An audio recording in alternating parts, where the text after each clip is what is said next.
falló, se dañó como en el proceso de carga según vi. Entonces puede que la clase ayer se demore en subir. Puede que yo ya escribí eso a soporte, pero pues no sé cuánto se demorarán en subirla, ¿listo? Pero creo que la clase ayer no les aparece sincronizada y bueno, pues hasta que no arreglen ellos, no sé esa clase cuánto se demoran en sincronizarse. Puede que la arreglen hoy mismo, puede que la arreglen hoy mismo, pero no, pero pues no tengo como muy clara esa parte. Entonces, bueno, vamos a ver qué pasa ahí. Pero pues es para comentarles porque pues si están revisando las clases que están, de las clases que están grabadas, pues la de ayer fijo no les va a aparecer. Mucho me acordé y voy a volver a preguntar porque eso lo envié ayer en la tardecita que me llegó el reporte de falla. Ah, chararararararara.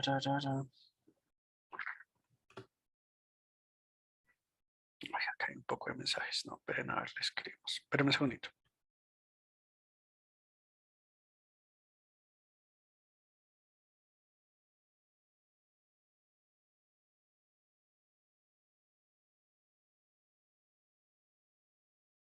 Listo, ya hice otra vez como la presión un poquito. Listo, entonces, ayer pues habíamos quedado como que vamos a terminar de probar un par de cositas. Vamos, entonces si nos saqué la nube de Oracle. Simplemente quiero que probemos, pues porque en teoría ayer dejamos casi todo hecho, pero faltaba la prueba. Yo les he dicho que sin prueba nada existe en el mundo. Entonces, y menos en informática. En informática todo lo que uno haga tiene que estar siempre probado, verificado, bueno, de todo. Vamos a abrir de una vez nuestra instancia.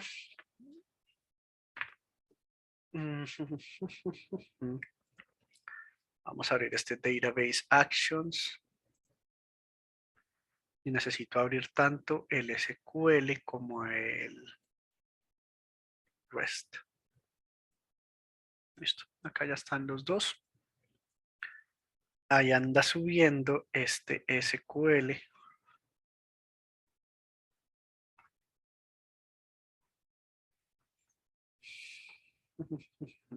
Entonces tenemos nuestras tablas, pues simplemente para que tengamos acá nuestros worksheets y demás. Y pues aquí tenemos el REST que estábamos trabajando. Tenemos acá en biblioteca API, pues tenemos el de editorial que era el que estábamos haciendo. Entonces, en este pues habíamos probado básicamente el get. Voy a cerrar este, que es este mismo get. Habíamos probado el get. Vean que por aquí en algún lado pues me dice biblioteca G7. Sabemos que es nuestro link. Simplemente le voy a dar correr y bueno, pues teníamos estos dos libros, ¿no? El 4 que era el My Books y el 3 que era mis libros. Así súper originales los nombres de mis editoriales, ¿no? Supremamente originales. Pero bueno, veamos que son completamente funcionales a lo que estamos haciendo.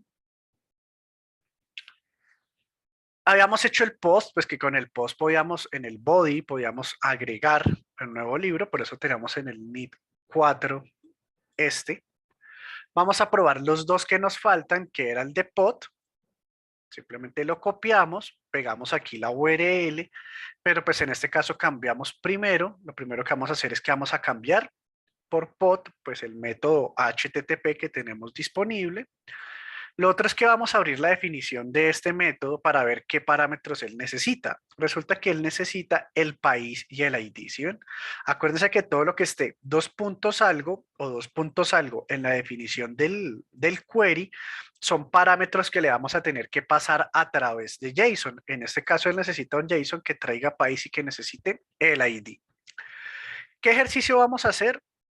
Vamos a cambiar este de mis libros Colombia lo vamos a poner ahora en México, por ejemplo. Vamos a pasarlo a México.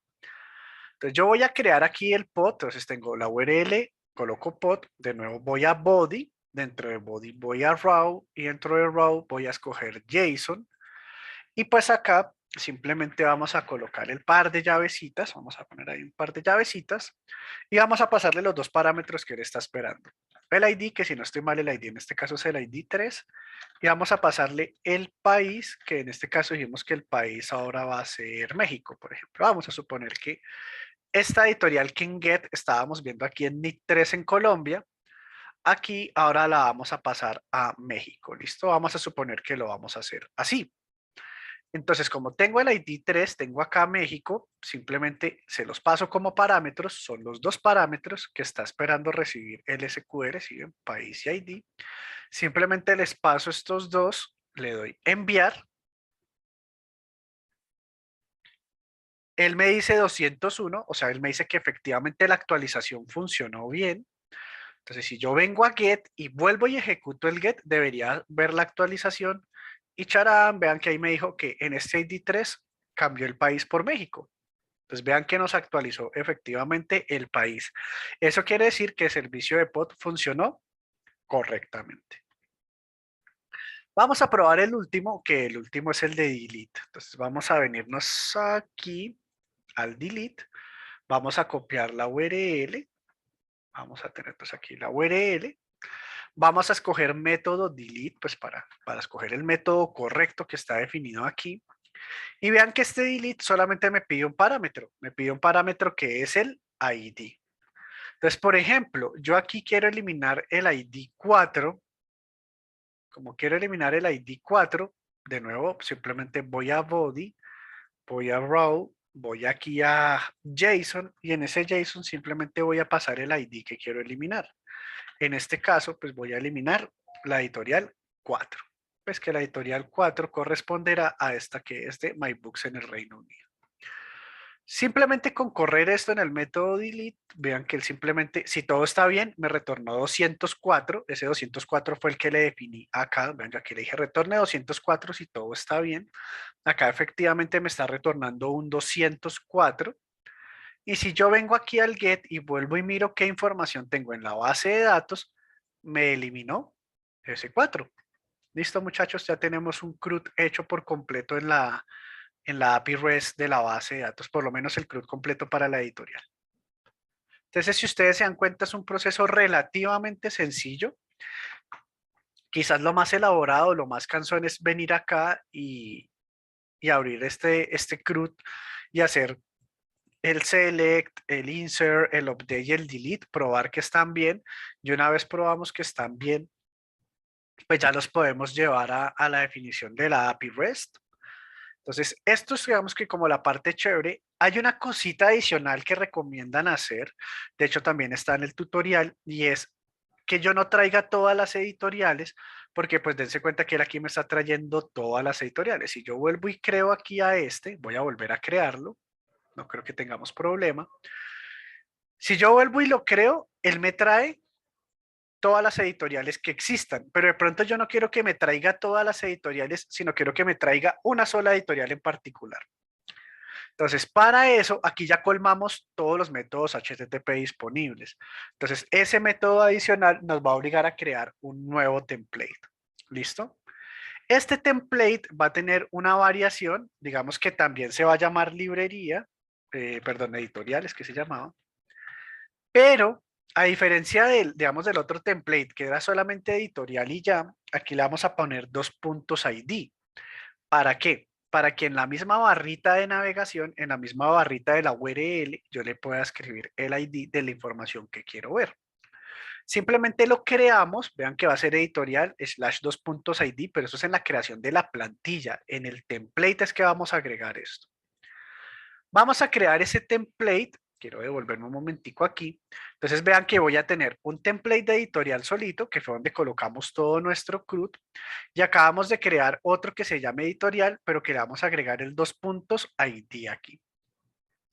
Estando en él, por ahora solo vamos a crear un get, aunque se pueden crear también los otros, por ahora solo vamos a crear un get y vamos a hacer un get distinto. Entonces vean que aquí yo tenía como, tráigame la información de todas las digamos, de todas las filas de editorial.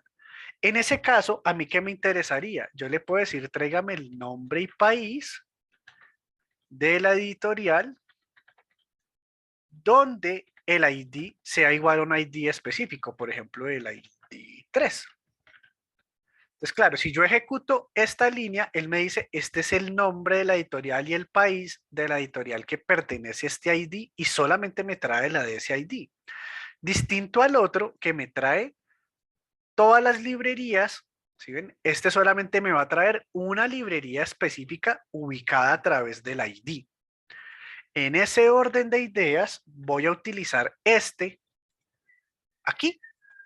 Entonces yo le voy a decir, me va a traer el ID y claro, cuando yo vengo y miro, vean que al final de la URL, él aquí me tiene el 2.id. Entonces digo, ya lo estoy recibiendo como parámetro. Ese que recibo como parámetro, simplemente lo voy a colocar acá. Entonces yo ya voy a tener una forma de colocar el ID aquí en la dirección y él me va a traer la información de ese ID en específico. Le damos crear y vamos a probar pues obviamente que funcione bien. Entonces voy a copiar esta dirección, voy a venir acá, me creo una nueva pestañita y vean lo bonito que va a pasar aquí.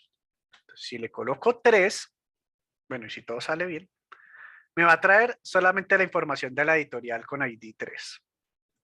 Si le coloco 4, me va a traer solamente la información de la editorial con el ID 4. Y si le llego a quitar el ID, no le pongo ningún ID, me va a traer todas las que encuentre. Chévere, sí o no. Entonces, simplemente en la misma barra de navegación, colocando el ID, puedo traer información de una fila en específico. O si no le coloco valor, me trae todas las filas disponibles de la tabla. Severo, ¿no les parece bacano? Les voy a mostrar dónde les va a parecer más bacano. Instagram. Todos han utilizado Instagram, ¿sí o no? Probablemente no lo han utilizado desde el web. Yo me imagino que lo más común es que utilicen Instagram desde el móvil. Pero si ustedes entran a Instagram desde el web, ustedes van a ver que dice www.instagram.com. Es como lo mismo que colocar todo este carretazo que está aquí para atrás. Chan, chan, chan, chan. Y después de esa línea van a ver el nombre del usuario. Esto es el ID. Sería como las veces del ID que estamos escribiendo aquí para acceder a eso en particular. Vean, si yo quiero acceder, pero acá no me va a dejar. ¿Cómo entra otro perfil? Yo acá había visto otro perfil en algún momento. Tenis SA. Ahora aquí está cargado este.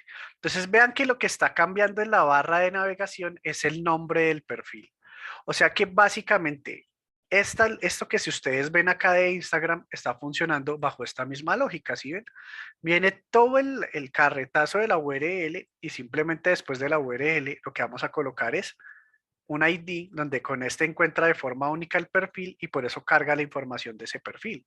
O sea que esta parte de Instagram está construida bajo el mismo principio que acabamos de ver. Si yo, por ejemplo, voy a cargar alguna de estas cosas, independiente que no me va a cargar porque no tengo todavía, no me he logueado, dense cuenta que él aquí cambió un par de vainas. Entonces piensen que esto es la URL del servidor, o sea, iría como hasta aquí, hasta el .com que tenemos acá, vean, como nuestro equivalente hasta el, perdón, acá está el .com. Cosita, acá está el .com, este pedacito. Luego vendría como el módulo, en este caso se llama el módulo Histories. Entonces vean que acá está, digamos que es el módulo este, nosotros le llamamos registro, pero piensen que de hecho sería como, de aquí para atrás, piensen que de aquí para atrás es el equivalente a tener el instagram.com, vale slash. Luego viene el módulo que creamos que se llama registro. En este caso el módulo de Instagram se llama Stories. Piensen que dentro de ese módulo creamos un template que se llama editorial. Acá editorial sería highlights, ¿sí ven? Y luego vendría una identificación única de la información que queremos ver. En este caso, esto es un ID, dense cuenta del número, esto es un ID que está asociado a la historia que queremos cargar, o bueno, como se llama esto, al highlight, al cosito ese que queremos cargar, como a las historias relevantes. Si yo llego a escoger cualquier otra, por ejemplo esta, pues este ID debería estar variando. Vean, este termina en B80, ¿qué? 6234. Si yo escogiera esta, creo que esta no la he abierto, vean que él tiene otro ID, él termina en 6851. Entonces, básicamente, esta forma en la que Instagram gestiona cuáles fotos, cuáles historias, cuáles cosas cargar, es tener la URL, tener el módulo, tener el template y el ID que le estoy pasando a ese template. Básicamente, esto que estamos utilizando aquí, este pedacito que estamos utilizando aquí, este pedacito, es el mismo criterio que utiliza Instagram para saber qué cargar o no. Claro, esto se nota cuando uno entra a Instagram, por ejemplo, en web, o cuando entra uno a Twitter en web, se van a dar cuenta que es la misma estructura, porque esta estructura prácticamente la utilizan todas las aplicaciones del mundo. Entonces, acá está la forma en la que que funcionan estas aplicaciones, es bajo esos conceptos que nosotros estamos haciendo. Lo que pasa es que como la mayoría lo acceden desde el celular en web, ellos no se dan cuenta que por detrás el dispositivo móvil está llamando a un endpoint, o sea, como lo que hace Postman, y lo que retorna acá, pues es lo que va a mostrar la aplicación web. En el navegador, pues se nota un poco más la forma de esas direcciones, pero la aplicación móvil no es muy distinta. Para acceder a las fotos, a los perfiles y a las cosas correspondientes, pues él hace uso de este concepto. ¿Listo? Un poco más entendida la aplicabilidad y que se den cuenta que esto no es solamente ejercicio de clase, sino que este tipo de cosas de venir y crear los módulos y en los módulos crear esas operaciones de CRUD realmente se utilizan todas las aplicaciones del mundo. eh, y pues realmente es supremamente útil aquí esto. Realmente es muy utilizado en todas las aplicaciones en el mundo. ¿Hasta aquí alguna dudita, alguna cosa o en general bien, ya como más claro en qué consiste esto y para qué sirve esto? ¿O tienen alguna dudita aquí? Mientras yo organizo acá, que tengo una presentación que no he abierto y pensé que había dejado abierta. ¿Si hasta aquí bien o tienen alguna dudita de esta parte?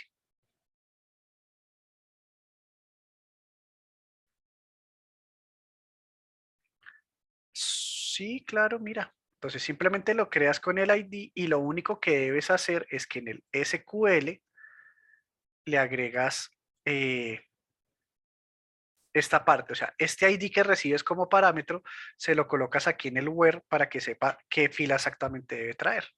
O sea, no solamente el más claro, sino que se den cuenta la aplicabilidad, o sea, esto se utiliza, pues perdóname, ya, esto se utiliza un montón, ¿no? O sea, pues yo les digo, piénsenlo de esta forma, todas las aplicaciones del mundo utilizan estas cosas, todas. O sea, es absurdo, realmente es absurdo, es bonito, es muy funcional.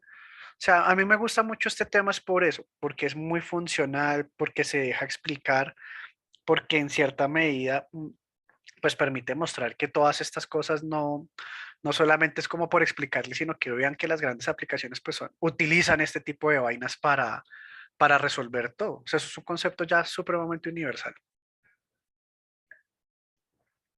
Y lo que yo siempre les digo, esto funciona gracias a, ¿dónde está? Gracias a todo lo que hablábamos en el comienzo, que yo sé que lo sentían súper desconectado del curso, pero ese concepto de IP fija, de IP dinámica, de cliente, servidor, todas esas cosas son las que permiten que esta vaina funcione así de simple. Por eso les decía que rara vez ustedes van a tener que configurar IPs fijas o cosas por el estilo. Normalmente eso ya la nube las autogenera, pero pues si uno no tiene claro el concepto, no sabe qué es lo que está pasando realmente en el trasfondo de todo lo que se está haciendo. Entonces, dense cuenta que estos grafiquitos que tenemos, esta parte de gráficos, esta partecita de esas primeras clases donde hablábamos de esa arquitectura cliente-servidor, del dominio contra la IP y cómo se conecta un equipo cliente con un servidor, cómo en la nube pues esto permite hacer escalamiento y cómo finalmente la nube se llena de máquinas virtuales donde cada máquina virtual corre cada cosa independiente, pero todo se accede desde Internet y que esto me permite crear aplicaciones con REST que conectan distintos servidores para hacer operaciones de CRUD. Vean que estos cuatro grafiquitos conceptualmente hay muchas cosas aquí involucradas. Claro, en la práctica, como que ya todo esto está preconstruido, la nube le ahorra a uno mucha de esta configuración, pero si ustedes no entienden estos conceptos, nunca van a entender cómo utilizar muchas de estas cosas, porque pues eso es lo que queda ahí, ¿listo? Sí, pero no tiene sentido. Esto de pronto para el eliminar, hay gente que elimina pasando el ID por aquí. No es recomendable, pero se puede. El post no se utiliza así. En el post y en el pod sí hay que enviar un JSON, es como la definición que hay. Básicamente esta pasada del ID en la línea solamente se utiliza en el buscar un elemento en específico, ¿listo? Pero pues normalmente es que un post pues un post es para agregar, yo no agrego un ID específico. Bueno, sí agrego un ID específico, pero pues eso va en el JSON. Hay gente que al actualizar manda el ID por aquí y manda lo que va a actualizar en un JSON. Hay gente que también hace eso. Hay gente que al eliminar lo coloca acá en la barra, pero a mí me parece súper peligroso porque dense cuenta que esto que está aquí es algo que yo puedo escribir. Venga, les muestro porque eso es peligrosísimo. Vean. Esto que yo escribí aquí también lo podría haber escrito en el navegador. Vean. Yo lo puedo ejecutar aquí y si yo lo ejecuto en el navegador, vean que él me trae el libro específico. Vean, esto está funcionando sobre el navegador. ¿Listo? Entonces, que yo deje la opción de eliminar de algo que el usuario pueda modificar en la barra de navegación es un poquito peligroso, porque si el usuario sin querer llega aquí y de alguna forma coge el navegador para que no, por defecto el navegador está en get, pero si de alguna forma encuentra que el navegador consuma esto a través de un delete, el usuario simplemente llamando al endpoint va a borrar. Y de pronto no tengo la intención de que él haga eso de una forma tan simple, solamente colocándolo acá en la barra de navegación y ya. Entonces, uno intenta que este dos puntos ID solamente se utilice para un get específico, perdón. Acá está. Este dos puntos ID solamente se utilice para un get que me traiga información de una fila en particular. No se recomienda con las otras operaciones porque con el post no tiene sentido, el post va con un JSON. Con el pod hay gente que manda la ID aquí y el resto de información en un JSON, pero pues si ya estoy mandando el JSON, puedo mandar todo en el JSON. Y hay gente que lo utiliza para eliminar, pero a mí me parece peligroso porque es dejar expuesta una funcionalidad de eliminación demasiado fácil para cualquier usuario. Por lo menos el otro eliminar los obliga a generar un JSON y ya cuando los obliga a generar un JSON, pues no se puede hacer desde un navegador tan tradicional o hay que cacharrear mucho más, pero dejarlo directamente en la barra de navegación es peligroso. Por eso no se suele hacer, solamente se deja con el ID para obtener un valor en específico. Pues digamos que acá sí tiene sentido. De primero yo le muestre toda la información al usuario y luego si él quiere uno en específico, pues le muestro detalles de ese valor o de esa información en específico. Pero sí es mejor tenerlos separados, ¿listo? Sí, sí es mucho mejor. Está bien la pregunta. ¿Listos? Entonces, hasta aquí tenemos este tema de post ya funcionando. Esto es básicamente lo que tiene que hacer para el reto 1, ¿listo? No sé si se los acabé de mostrar. Y ya cerré Postman. No, simplemente eso lo acabamos de ver. Simplemente es que vienen aquí, copian este editorial y le pasan el JSON con este parámetro. Si ya no voy a volver a abrir Postman porque eso me demora y porque ya tenemos que seguir viendo clase. Ya hicimos ese ejercicio iniciando clase, ¿listo? Te toca ahí ya cacharrearlo. Pero pues básicamente simplemente copiar esta URL y pasar el ID en un JSON, el ID que se va a eliminar. ¿Listo?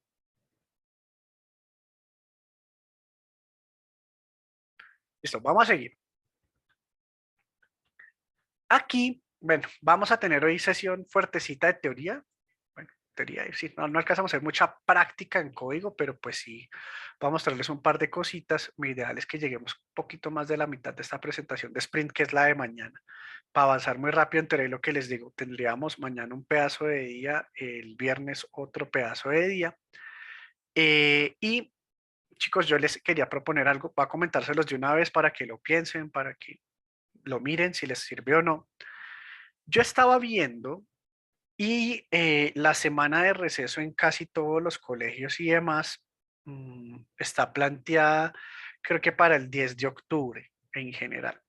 Nosotros, siguiendo la secuencia de clases que tenemos, estaríamos acabando como el 13 o 14 de octubre, o sea, estaríamos acabando, o sea, la semana de receso nos la pasaríamos full en clases.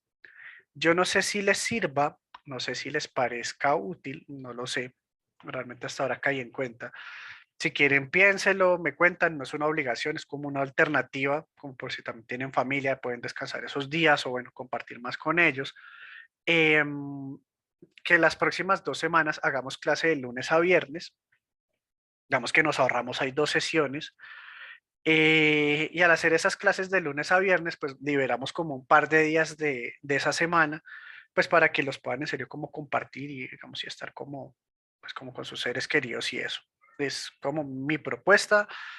Piénsenlo, miren si realmente les es funcional, si no les es funcional, si sienten que quedan muy toteados o si les parece bien, bueno, Ahorita lo hablamos si quieren hacia el final de clase, pero se los dejo ahí como una idea.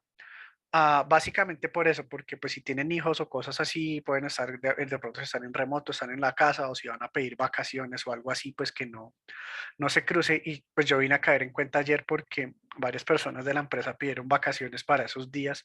Me pareció curioso el patrón de que varias personas pidieran vacaciones para esos días. Pues me puse a mirar que era la semana de receso y que es muy común. Entonces, pues piénsenlo, me cuentan cualquier cosita. Ahorita lo hablamos al final de clase, pero bueno, se los dejo ahí como idea, ¿vale? Para que lo miremos y lo evaluemos. Sí, efectivamente, 22 sesiones. Hoy es la 12 y 10 aquí, 22, 23, 24. Claro, tendríamos nomás como una sesión esa semana, una cosa así. Entonces, se los dejo para que lo piensen. Ahorita al final lo discutimos entre todos, pero si pidieron vacaciones, si quieren compartir con su familia o algo, pues para que el curso como que no les afecte, son un par de editas que nos ahorramos, puede que lleguen a ser de utilidad, ¿listo? Pero pues ahorita lo hablamos entre todos, solamente se los dejo para que lo piensen de una vez. Por ahora el plan macabro es el siguiente, vamos a intentar hoy pasarnos todas las diapositivas de ambientes de trabajo, todas las diapositivas de la parte de base de datos, que es un repaso de base de datos, y llegaron que sea la mitad de las de Spring Data. Mañana completar Spring Data, completar las de servicios, de ser posible casi en la primera hora, muy rápidamente, de tal forma que tenemos, mañana es la clase de Spring Data, en teoría, pero pues si la sacamos hoy casi toda, nos ahorramos esa. El viernes es la de servicios, pero si mañana sacamos la de diapositivas, ya nos ahorramos esa. Y la siguiente clase, que pues depende si la definimos el lunes o martes, eh, esa siguiente clase, vamos a hacer, tenemos clase de refuerzo de, digamos, de esta semana. Entonces, dense cuenta, yo pensaba que vamos a tener dos y tenemos casi tres clases para hacer práctica. Entonces, si mañana nos rinde sacar teoría, lo que tengamos del día de mañana, más toda la sesión del viernes, más toda la primera sesión de la próxima semana. Entonces, te vamos a tener todavía más tiempo para hacer práctica, cosa que me pareció maravilloso. Yo no había caído en cuenta, juré que el refuerzo era el viernes y el refuerzo llega hasta la otra semana. Entonces, tenemos como casi 5 horas probablemente de clase para hacer práctica de todos estos temas. Por eso siento que les quiero hablar de los temas muy en general para que de nuevo nos llevemos como ciertas ideas y cierta organización, pero pues en realidad lo que más me parece chévere es que vamos a tener muy buen tiempo para hacer práctica. Es mi impresión, es lo que estoy viendo y realmente me parece severo.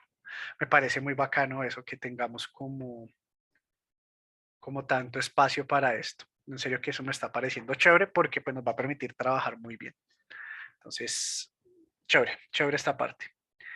Entonces vamos a hablar primero de ambientes de trabajo. Ya hemos hablado un montón de cosas de ambientes de trabajo. Entonces, estos ambientes de trabajo ya nosotros debemos tener esos conceptos un poquito maciaditos, de pronto no perfectos porque siempre hay cosas que ajustar y aprender, pero muy avanzaditos. Ay, perdón, perdón. Listo. Entonces, aquí nosotros teníamos el monachito. Vamos a volver a nuestro monachito original por acá, de los primeros que hablamos. Entonces, en este monachito donde hablábamos también la parte de Git y de todo esto, nosotros hablábamos como de los entornos de trabajo. Decíamos que hay un entorno de trabajo local, que eran como nuestras máquinas, donde nosotros trabajamos, programamos como nuestras propias máquinas. Cuando estamos trabajando ahí, normalmente el siguiente paso o digamos el siguiente movimiento natural, si lo queremos ver así, pues es pasar a la máquina de desarrollo. La máquina de desarrollo, pues además de centralizar códigos, pues tiene ya su propia base de datos con registros que todos utilizamos, distinto a una base de datos que tengamos en nuestro computador donde podemos jugar, agregar, quitar, eliminar. Bueno, ya de pronto en la base de datos centralizada yo no elimino tablas porque puedo afectar el trabajo de mis compañeros. Entonces digamos que yo ya tengo una cierta limitación y tengo pues otros tipos de acceso, ¿no? La base de datos probablemente tenga otro usuario, otra contraseña y demás. Y cuando vayamos, por ejemplo, si hay un intermedio como un staging o si vamos directamente al entorno de producción, pues claro, ese equipo cliente, obviamente ya en ese sí no puedo jugar para nada con la base de datos, probablemente va a tener otro acceso a la base de datos, va a tener otro servidor a la base de datos, bueno, va a tener cosas distintas. De hecho, cada uno de estos servidores, pues ya normalmente yo los accedo a través de una IP fija, porque acuérdense que estos ya tienen IP fija, pero en mi máquina local todo lo configuro como localhost porque está corriendo en mi propia máquina. Acuérdense que eso es parte de las diferencias que hablábamos justamente aquí, donde estas IPs dinámicas las accedemos, perdón, estas IPs fijas se acceden a través de IP fija, pero claro, cuando yo estoy trabajando en mi máquina cliente, yo no sé si acá lo escribimos en algún lado, no, no lo escribimos en ningún lado. Normalmente cuando yo trabajo del lado del desarrollador, pues cuando yo trabajo el desarrollador, finalmente mi máquina aparentemente es un cliente. Entonces, cuando yo tengo estas IPs dinámicas, la forma de acceder a mis propios recursos es colocándole localhost. Localhost es una forma de decirle, conéctese a mi propio computador como si mi computador fuera un servidor en Internet, pero en realidad no es un servidor, sino es mi computador. Lo que pasa es que es una forma desde el computador del programador de emular ese proceso de cliente-servidor, pero hacerlo todo en la propia máquina de desarrollo, que es lo que solemos llamar localhost o lo que llamamos el 100.27.0.1. Entonces, claro, dense cuenta que es distinto acceder a mi máquina local a probablemente acceder a un servidor que ya está en la nube, como puede ser el servidor de desarrollo o el servidor de producción. Entonces, casi que cada ambiente, aparte de tener unas restricciones y unas funcionalidades distintas, pues también debería tener digamos, unos protocolos de acceso o unas configuraciones de acceso diferentes. Entonces, en este sentido, aparece la noción de ambientes de trabajo. ¿Listo? ¿Qué es un ambiente de trabajo? Básicamente un ambiente de trabajo es cuando yo cojo una máquina, o sea, cuando yo defino una máquina, esa máquina existe con un sistema operativo, con unas librerías, con unas herramientas. Entonces yo voy a decir que ese es el ambiente de trabajo. Voy a ponerles un ejemplo simple. En un ambiente de trabajo como mi máquina local, que ustedes lo hicieron en el ciclo 2, ustedes instalaron MySQL, pero al lado de MySQL instalaron también Workbench, por ejemplo. Entonces, Workbench lo pudieron trabajar y se pudo trabajar gracias a que Workbench pues tiene interfaz gráfica. Pero, por ejemplo, si mi servidor de producción no tiene interfaz gráfica porque es un Linux sin interfaz gráfica, pues evidentemente en él yo no puedo instalar un Workbench con interfaz gráfica. Pues yo sé que en ese ambiente de trabajo de producción yo no puedo instalar esa herramienta. Entonces empiezan a aparecer como distintos niveles de las mismas cosas, ¿vale? Son distintos niveles. Entonces vean lo que dice aquí. Cuando estamos desarrollando, solamente trabajamos en nuestra máquina y configuramos todo para que funcione en nuestra máquina. Pero esa máquina en la que trabajamos tiene un sistema operativo, tiene una forma de acceder a la base de datos, una configuración que puede ser distinta de desarrollo y de producción, que es lo que están diciendo aquí, ¿sí ven? Entonces, se empiezan a generar configuraciones que dependen de la máquina, eso se le llama el ambiente de trabajo. Entonces, cuando usted le dicen, configure su ambiente de trabajo, eso quiere decir, voy a coger mi máquina, voy a configurar el sistema operativo, voy a instalar el ID de mi gusto.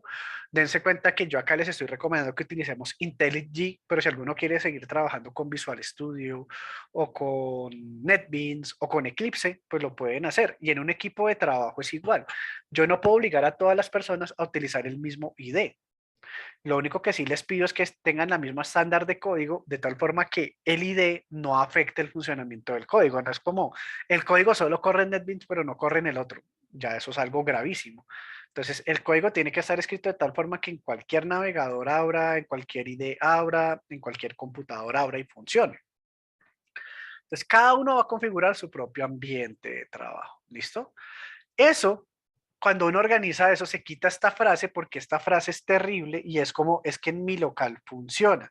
Claro, cuando uno está aprendiendo, pues es normal que algunas cosas se funcionen en un lado, en otro no.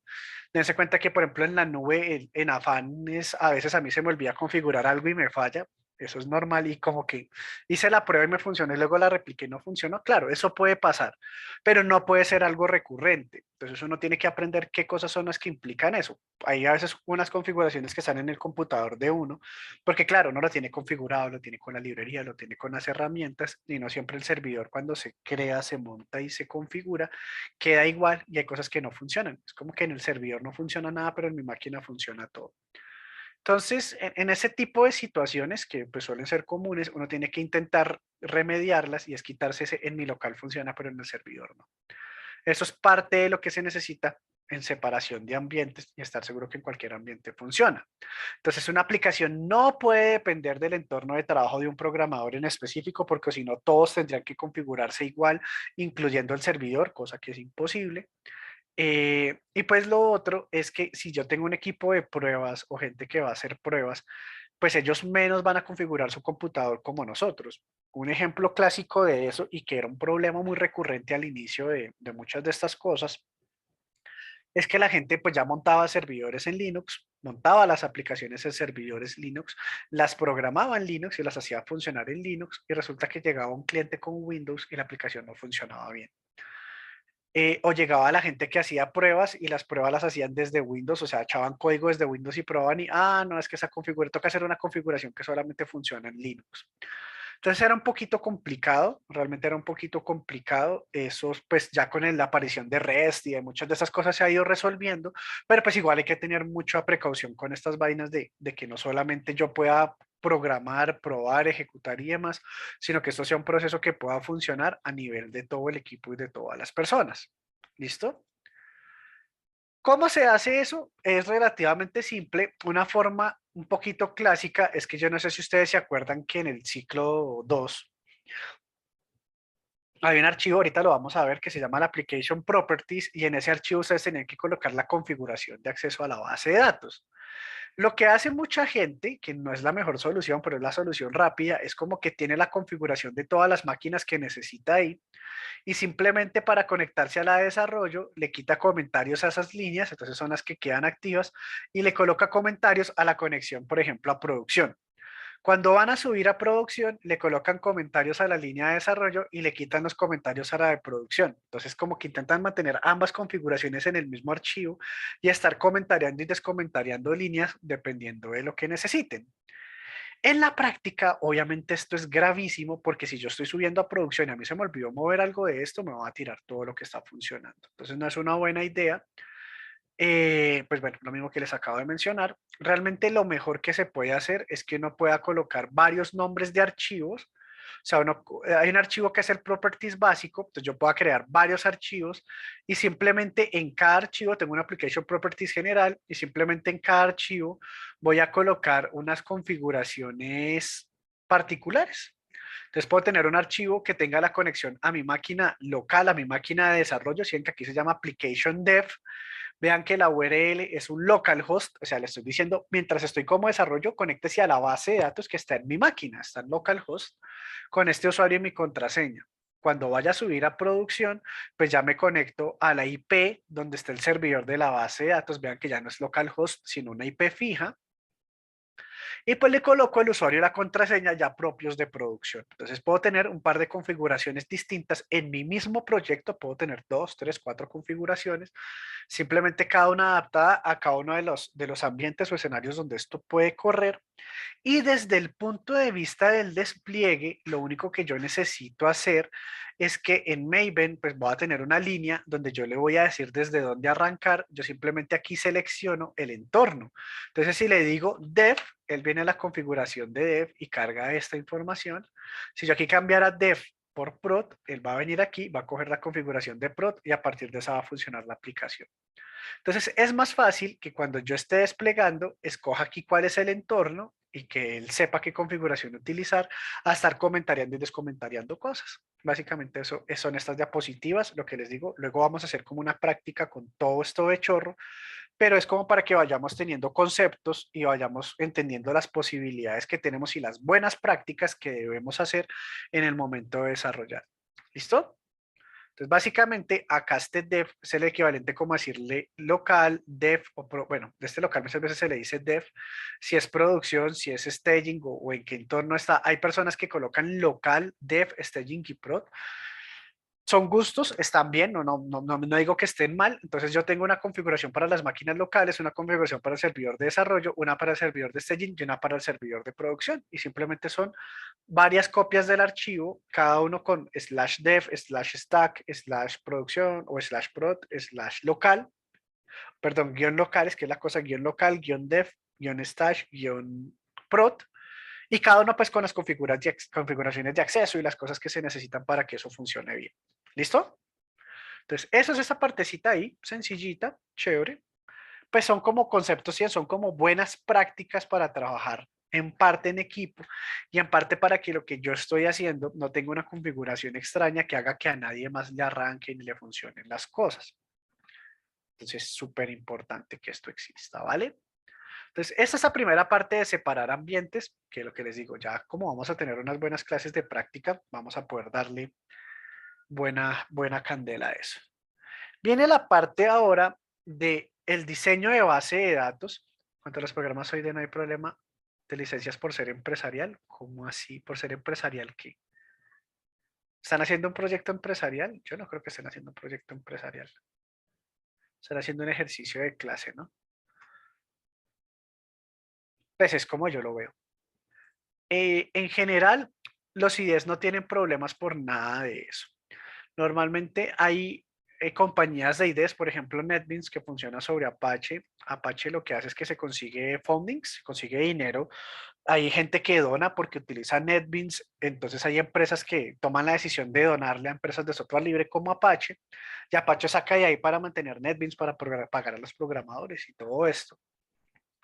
Hay otras que utilizan estadísticas, entonces como yo no me voy a llevar su código, pero sí voy a llevar qué cosas usa, qué librerías usa, qué tanto utiliza condicionales, qué tanto utiliza ciclos, y con eso ellos arman otra información que pueden vender tercerizada. Todos los programadores que utilizan mi IDE utilizan su librería, o todos los que utilizan mi IDE no utilizan su librería. ¿Listo? Entonces es un tema de que muchas veces ellos hacen lo mismo que hace Google o lo que hace Facebook. Recopilan información y venden esa información. Entonces muchas veces los IES no les interesa si uno está haciendo una aplicación normal o empresarial. Eh, Ellos básicamente ganan, monetizan es de otra forma. Hay algunos IEs que toca pagar, pero es como por servicios específicos, por ejemplo, por tener cosas en la nube. Entonces, que mi código automáticamente genere un backup en la nube y yo pueda acceder a parte de ese código a través de la nube. Por ejemplo, JetBrains, que es el que hace IntelliJ, tiene eso. Creo que ellos por esos servicios cobran adicional, pero pues no hay mayor leo ahí. Pagar por programas para programación. No entendí eso de que es una pregunta general.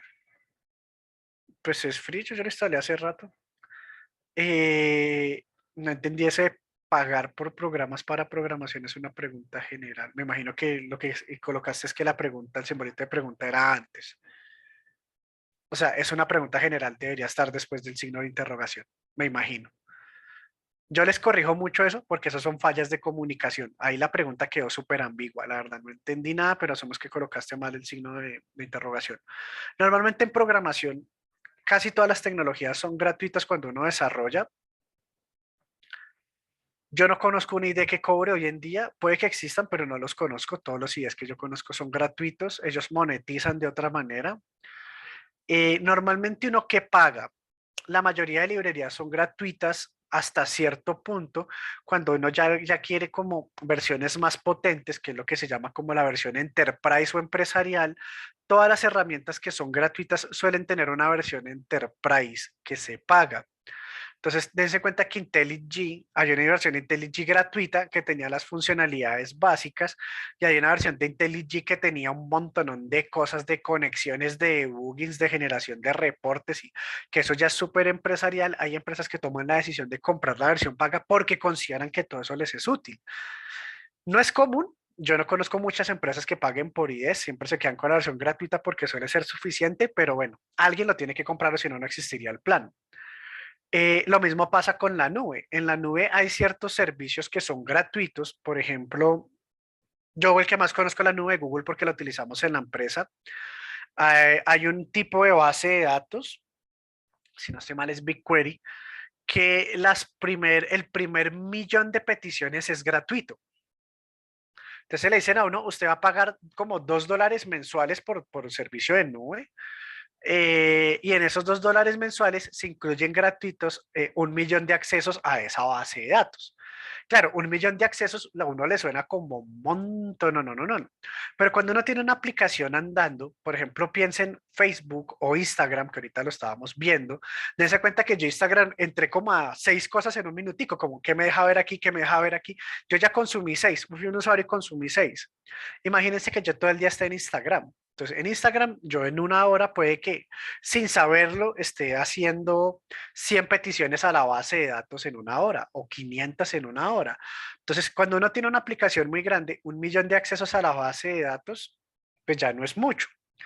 Entonces, hay situaciones donde uno tiene que pagar, situaciones donde no, pero normalmente cuando se paga no es netamente por programar, sino por tener acceso como a herramientas adicionales o a capacidades adicionales.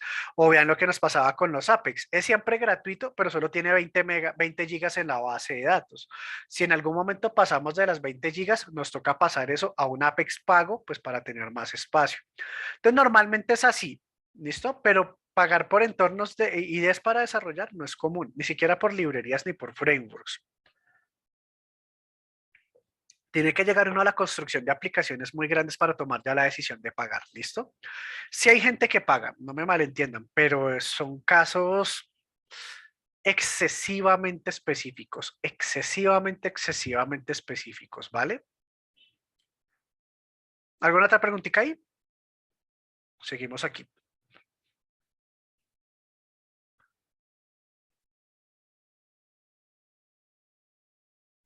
Sigamos aquí entonces. Vamos a este pedacito. En esta parte viene algo también interesante, pues acá hay una parte que se vio en ciclo 2, me va a pasar un par de diapositivas muy rápido, pero bueno, esta diapositiva lo que dice es que los datos existen hace miles de años, efectivamente, hay formas de registrar datos hace miles de años, bla, bla, bla, bla, bla, bla, bla, pero básicamente a nosotros se nos vuelve interesante hacia los años 1800, ten en cuenta que han pasado miles de años hasta acá.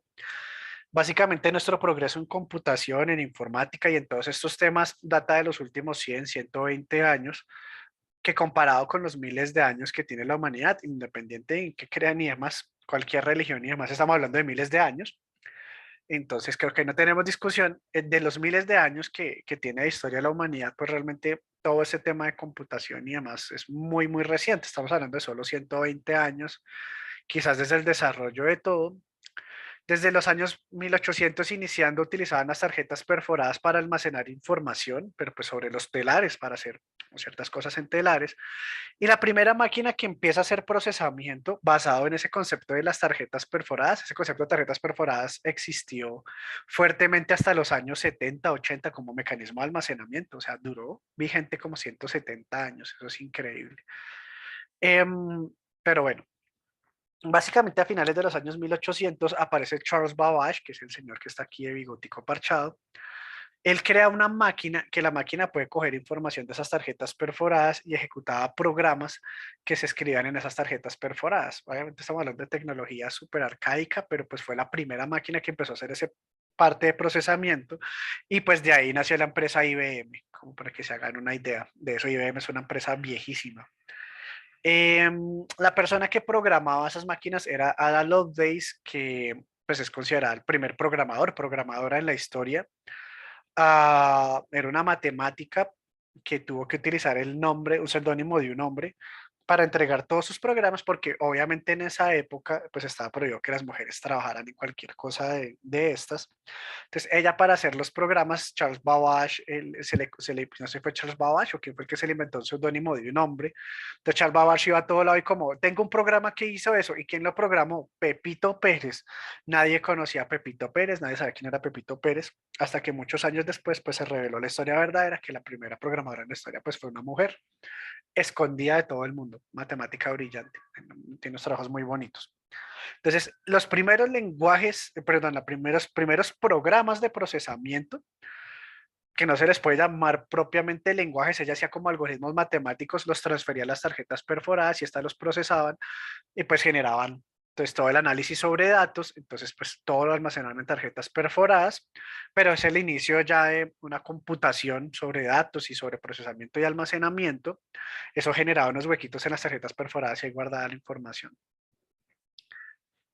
Ya en los años 1920 y 30 aparece Alan Turing, que es el padre pues, de toda la computación moderna, básicamente. Alan Turing definió de forma matemática todo lo que debería ser un computador, todo lo que debería ser un sistema operativo, todo lo que debería ser un algoritmo, procesamientos de algoritmos generales, procesos de un lenguaje de programación. O sea, Alan Turing quiso y deshizo con la matemática todo lo que quiso, sin además mencionar que fue el que inventó la inteligencia artificial.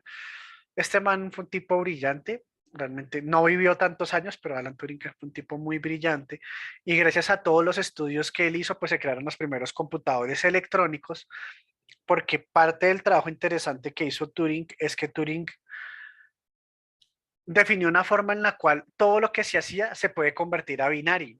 Una máquina se llama la máquina universal de Turing. Entonces, todos los algoritmos en algún punto se pueden transformar a una codificación binaria y también definió una máquina que entiende esos binarios y los hace ejecutar como si fueran un algoritmo como el que nosotros escribimos en el lenguaje de programación. Pues eso es un sistema operativo. Entonces, toda esa fundamentación matemática llevó a que hacia los años 50 ya aparecieran los primeros computadores electrónicos, electrónicos que hoy en día son vigentes, que es la electrónica digital, ese valor de 0 o 1. Todavía lo utilizamos hasta que la computación cuántica no despegue, seguimos siendo ceros o unos. Y básicamente, acerca de ese primer computador aparece el primer sistema de almacenamiento que eran las cintas magnéticas, cintas que aún hoy en día, por ejemplo, se utilizan para guardar ciertas cosas de grabaciones de sonido, grabación de sonido de muy alta calidad.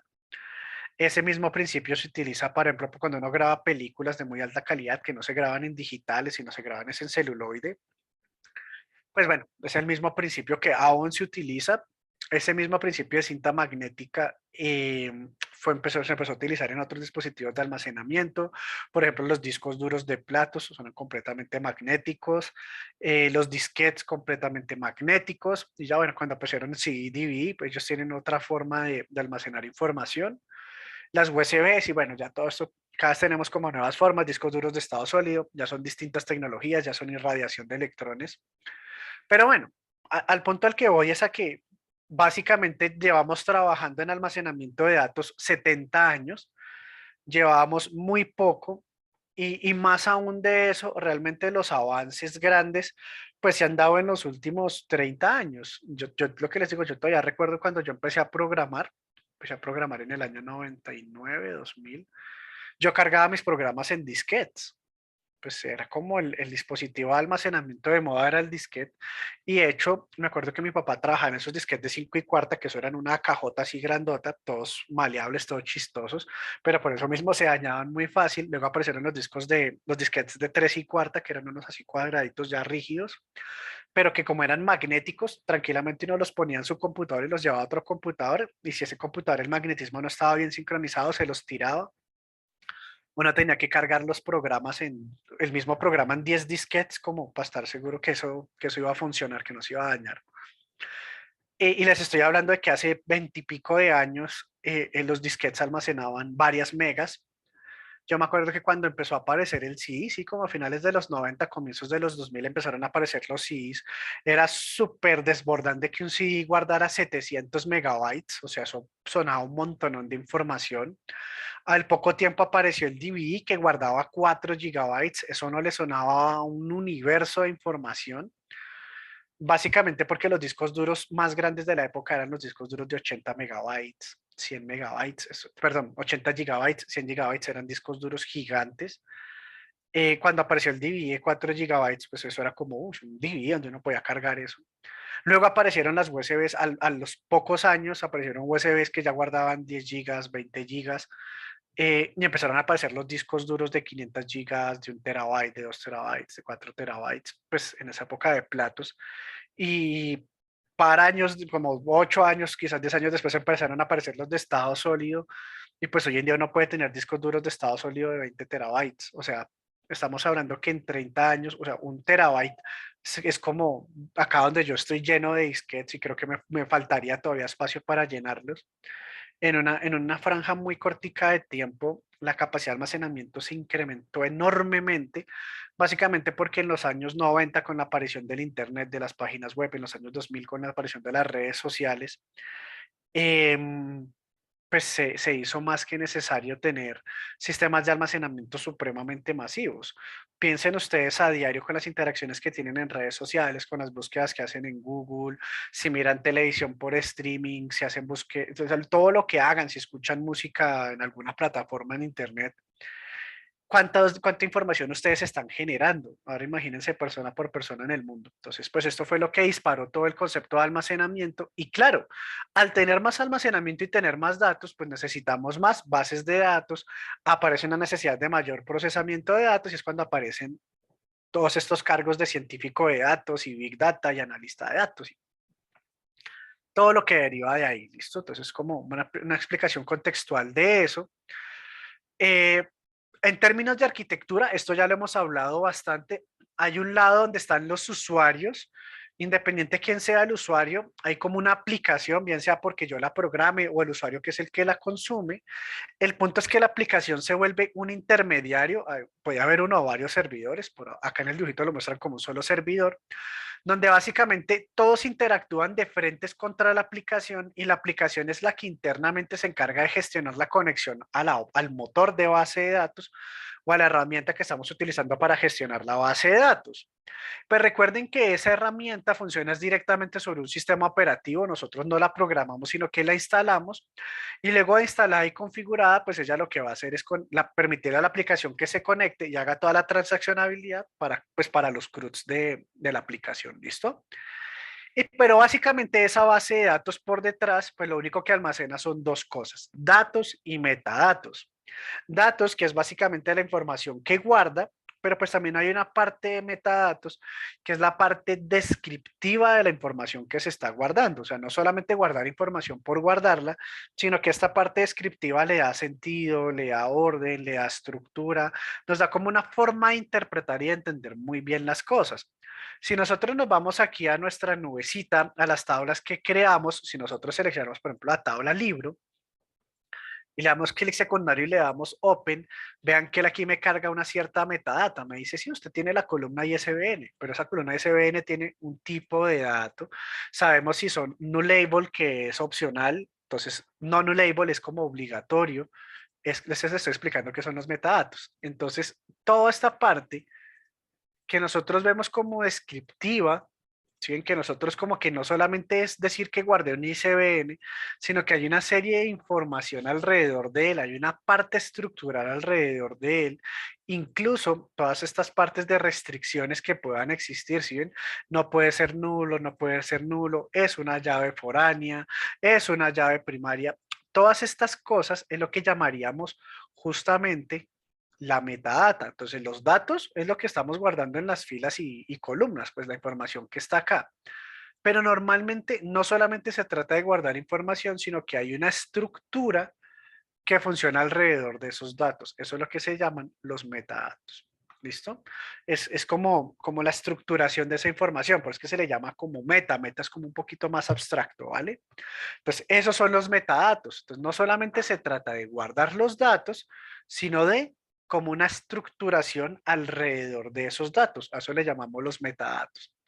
Entonces, es muy interesante porque el tener metadatos primero me permite validar información, me permite restringir qué información se está guardando, me permite tener claridad de qué tipo de información voy a extraer de la base de datos, me permite colocar restricciones. Por ejemplo, eso ya es un poquito más avanzado, pero en bases de datos yo puedo colocarle restricción a un campo. Si tengo un campo año, yo puedo decir que el libro no puede tener un año superior al 2023 o al año que actualmente estemos cursando, porque yo no puedo pensar en un libro que se vaya a escribir en un año o 2 años. Si tengo un libro en la biblioteca fue porque ya se escribió. puedo pensar, por ejemplo, que una restricción que donde diga edad siempre sea positivo. Yo eso lo puedo colocar en los metadatos de la base de datos y la base de datos pues va a limitar a los datos a esos rangos de valores que yo coloque. Entonces, todo ese tipo de cosas, de tipo de datos, de restricciones, de propiedades que aplican sobre los datos es lo que llamamos los metadatos. Lo que, por ejemplo, aquí vemos al darle clic secundario le damos open y lo vemos acá donde dice columnas, eso sería como la definición de los metadatos asociados a estas columnas. ¿Listo? Esos son los metadatos, son como esas propiedades adicionales. Pues eso es lo que hace que las bases de datos sean tan potentes, no solamente guardar datos por guardar datos, porque pues para eso utilizaríamos cosas como una hoja de cálculo, como un Excel, por ejemplo, sino porque hay una información adicional que hace todavía más potente toda la programación y toda la automatización que se puede hacer aquí. ¿Vale? Es lo mismo que hemos hablado varias veces. Básicamente la base de datos tiene una interfaz gráfica que se suele conectar a ella. Entonces hay una interfaz gráfica donde nosotros configuramos. Hay una base de datos a nivel conceptual que es lo que nosotros vemos. Por ejemplo, aquí. Eso es una vista conceptual de la base de datos. Nos dice que hay una tabla con unas columnas y asumimos que simplemente por hacer un select, por ejemplo, este select, pues él me va a traer una información, ¿sí? Él me está trayendo la información, pero pues eso es conceptual. Realmente yo estoy visualmente entendiendo el concepto o viendo el concepto de la base de datos, pero internamente hay un nivel físico, que es la forma en la que físicamente está representada esa base de datos, cosas que nosotros normalmente ya no vemos, sino que la herramienta de base de datos que instalamos se encarga de gestionar. Pero claro, esa base de datos que está ahí, pues tendrá que guardarse en unos archivos pues específicos, unos archivos que existen dentro de la plataforma, que existen dentro de la nube o dentro del servidor. Y esos archivos pues normalmente son archivos de texto plano como los que se hacen en bloc de notas, donde está codificada la información que se almacena en la base de datos. Entonces, pues aquí está esa parte de funcionamiento, ¿vale? Tenemos un segundito, por favor.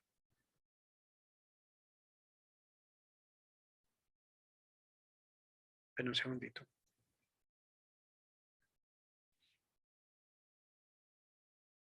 Tenemos un segundito. No, mentiras. Un segundito, chicos, por favor. No me demoro nada, pero necesito hacer una cosita aquí. Ya.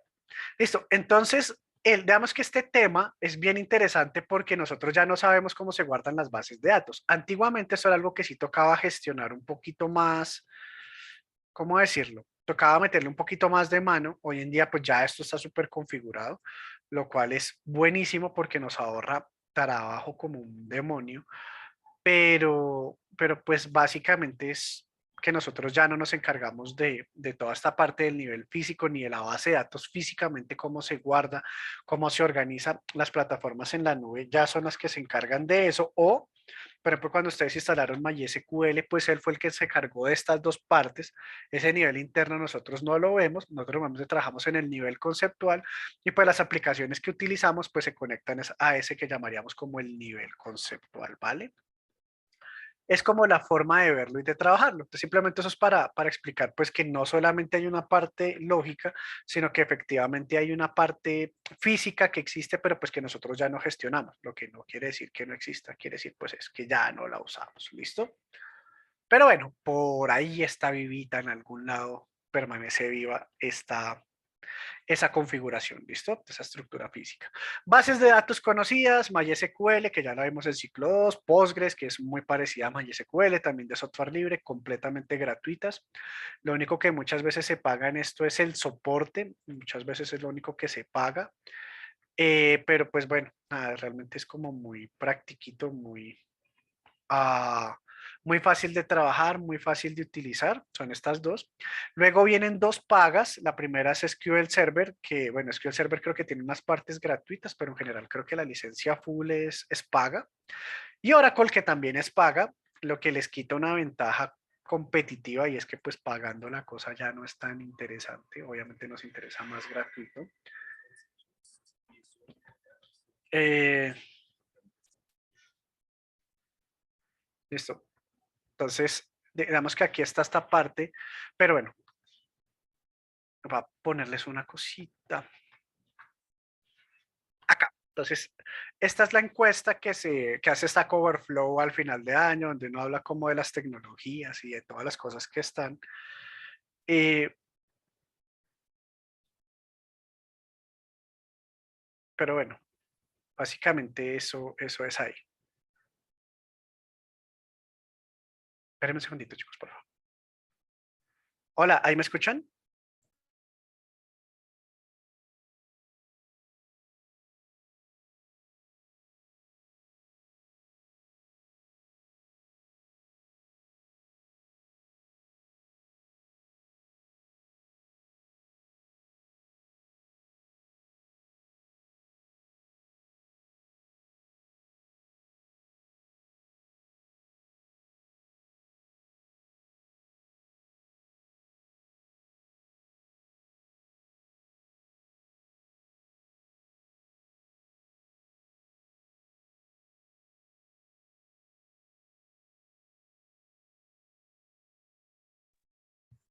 Listo, ya muchachos, perdón.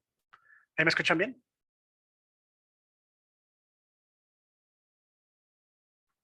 Listo, súper. Ya. Entonces, esta es una, Stack Overflow es como uno de los sitios en internet donde más, digamos que las personas buscan errores, buscan como soluciones a problemas y pues ellos hacen una encuesta anual muy fuerte. En esta encuesta de Stack Overflow, pues es interesante ver cómo funcionan cosas. Entonces, por ejemplo, esto es como el uso y el gusto por bases de datos. La pregunta es como cuáles son las bases de datos que más consistentes, bla, bla, bla, bla, bla. Pues bueno, básicamente es como entender un poco la dinámica, como la percepción de la gente alrededor de los temas de bases de datos. Pues aquí se pueden dar cuenta que MySQL pues se utiliza un montón, ¿no? Es quizás la base de datos más utilizada. Eh, entonces, es está Postgres SQL, que pues es la segunda que mencionamos, y en estas dos que colocamos aquí al inicio, pues son las dos que más se utilizan, MySQL y Postgres están acá en el tope. Sigue SQLite, que SQLite es un motor de base de datos que se utiliza mucho en aplicaciones móviles. Está MySQL Server, que es ya de las primeras pagas. Básicamente MySQL Server tiene todavía un pedazo interesante de mercado. Es porque pues Microsoft tiene muchos convenios, por ejemplo, con gobiernos en el mundo. El gobierno colombiano es uno de esos. Las tecnologías del gobierno colombiano pues están basadas en, por ejemplo, ellos utilizan Teams, los servidores están en Windows Server, pues utilizan SQL Server. Esto lo han hecho es porque tienen convenios muy fuertes con empresas, pero pues en la realidad la gran mayoría del mercado lo tienen estos dos. Sigue Mongo, que ahorita les voy a hablar un poquito de Mongo, que no es estructurado. Redis, que es de caché, eso se llama un servidor de memoria caché. Memoria caché son servidores de rápido acceso, entonces normalmente es un servidor de memoria dentro de otros servidores. MariaDB, que es la nueva versión de MySQL, pues todo esto liderado por Oracle. Firebase, que es de Google, Elasticsearch, que es de búsqueda, de una empresa que se llama Elastic, que es una empresa súper grande en el mundo. Dense cuenta que Oracle tiene muy poca participación porcentualmente en el mercado. El tema es que Oracle cuesta un montón de plata, es carísimo. Oracle es carísimo. Entonces, no tiene mucha participación, pero las grandes compañías pagan millones de dólares al año en bases de datos Oracle. Entonces, no tiene tanta participación, pero produce más dinero. Me atrevo a decir que produce casi más dinero que todo el resto. Hagan cuentas. DynamoDB, que es la versión de Postgres montada en Amazon. Cassandra, que es una de Big Data. DB2, que es una de IBM, que ha ido como en declive. Y pues Couchbase, que es otra. Y bueno, hay un montón más de motores de bases de datos, pero dense cuenta que las superpoderosas que están en porcentaje altísimo son MySQL y Postgres. Microsoft ya le sigue, pero pues Microsoft está lejos de estas dos gratuitas, ¿listo? Eh, sí, pues con cualquier base de datos lo que pasa es que pues Apex está basado en PLSQL, es decir, en Oracle puro, ¿listo? Pero pues en teoría con cualquiera se puede, con todas se puede. Pero pues bueno, hay que programar de otras formas. En la nube de Oracle, pues casi todo se hace con la base de datos pues de Oracle, que es un poquito más robusta que MySQL purito. ¿Listos? Pero bueno, es como para darles un poquito de contexto a estas cosas y que sepan cómo se seleccionan, qué existen y por qué.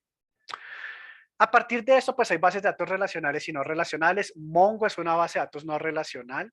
eh, el resto son relacionalcitas. Pero bueno. eh,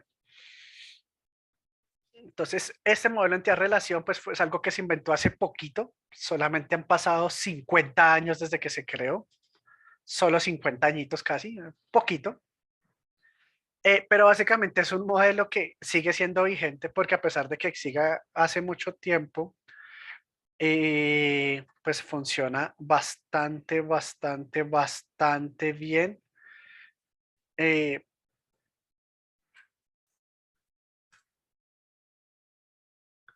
Listo. Entonces funciona muy bien porque es una descripción muy simple. Ahorita les explico eso. Entonces, esto realmente es muy simple. Básicamente es que el modelo es que yo primero defino un concepto que es una entidad. Dense cuenta que nosotros, pero más que cargue, pero este ejercicio que nosotros estamos haciendo acá, pues nos representa perfectamente eso. Entonces vean que acá esto es una entidad simplemente es como el elemento importante a tener en cuenta para resolver el problema, sin libro editorial autor. Entonces tenemos las entidades, de esas entidades sacamos los atributos, donde los atributos pues, son como esas propiedades que me permiten definir la entidad. Entonces yo digo, yo defino un autor a través del código, los nombres y los apellidos, defino una editorial a través del ID y el nombre, un libro a través del SBN, el título, la fecha y bla, bla, bla. Similar al dibujito que tenemos aquí. Yo defino que la película, mi película la defino a través de un año y un nombre, el actor lo defino a través de un nombre y un apellido, el estudio de producción lo defino a través de un nombre y una dirección. Entonces, claro, esto es algo que yo debo definir en el problema.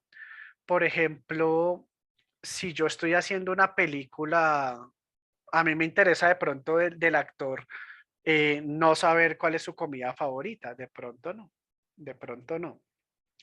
Pero, por ejemplo, si estoy haciendo un restaurante de famosos, en ese caso sí me puede interesar una propiedad, un atributo que me determine cuál es su comida favorita. Entonces, dependiendo del contexto en el que estemos, pues esta misma entidad puede cambiar sus atributos, ¿no? Eso es importante, depende del problema que queremos resolver. Ah, de nuevo, estando esto aquí, pues claro, si yo tengo una entidad con sus atributos y los defino, yo puedo relacionar esas entidades. Por ejemplo, decir, en una película pueden haber varios actores, un actor puede estar en varias películas, un estudio de producción puede rodar una película normalmente se rueda y se produce en un estudio de producción. Entonces, yo estas entidades que tengo aquí simplemente yo las relaciono y esto es lo más interesante. Cuando yo tengo datos y tengo información, lo más importante, lo que me da mayor valor agregado es relacionar datos. Si yo relaciono datos, conecto datos y hago todo con datos, esta vaina empieza a crecer enormemente y empieza a tener mucho sentido. Voy a ponerles un ejemplo, Waze. Waze es una aplicación que se supone que saca rutas, pero esas rutas, ¿cómo las saca? De tener la información de las ciudades más, o sea, es un tipo de información como topográficamente la ciudad, pero aparte tiene otra información donde esa otra información es, cada vez que ustedes se mueven con la aplicación encendida, ustedes le están permitiendo a Waze actualizar la velocidad de una zona a través de la posición de GPS de ustedes. Entonces, ustedes van andando en una cuadra o en una calle y él dice cuánto se demora ese celular de aquí a aquí. Chun, entonces tiene la información y saca el promedio de todos los celulares y con eso dice la velocidad promedio esperada para ese pedazo y con esa velocidad promedio alimenta la parte topográfica, es como una parte encima de la parte topográfica, está relacionando los dos niveles de información y luego aplica un algoritmo y con ese algoritmo detecta la ruta más corta. Entonces, dense cuenta que yo tengo distintas entidades, ellas por sí solas, pues sí son información, pero cuando yo las relaciono me dan todavía mucha más potencialidad. Ese es el mismo concepto aquí, donde yo tengo esas relaciones sobre los elementos, ¿listo? Y pues también puedo pensar en restricciones. Esas restricciones, de una u otra forma, a lo que me van a empujar un poquito es a limitar qué cosas puedo hacer, porque no todo puede ser tan abierto, pero bueno, eso es el concepto de un modelo entidad-relación. Dense cuenta que nosotros aquí lo hicimos. Definimos una entidad libro, una entidad editorial, una entidad autor. A cada entidad le colocamos los atributos, vean, ¿sí ven? Los atributos. Y luego de que tenemos esto, viene la parte de relaciones y en esa parte de relaciones, pues viene algo muy interesante y es, bueno, un libro tiene una editorial hace libros, un libro es escrito por autores, un autor escribe libros. Entonces vean que yo empiezo a encontrar relaciones entre los elementos, ¿vale? Eso es un modelo entidad-relación. Conceptualmente es algo muy simple de dibujar, es sencillo de dibujar, pero vean la potencialidad que tiene esto. Lo primero es que yo puedo entender que, creo que acá nos permite ir al siguiente slide, sí. Lo primero es que yo puedo entender que esto que yo llamaba una entidad, lo puedo convertir. Ay, no, no, no, no, no. Cosa tan cansona.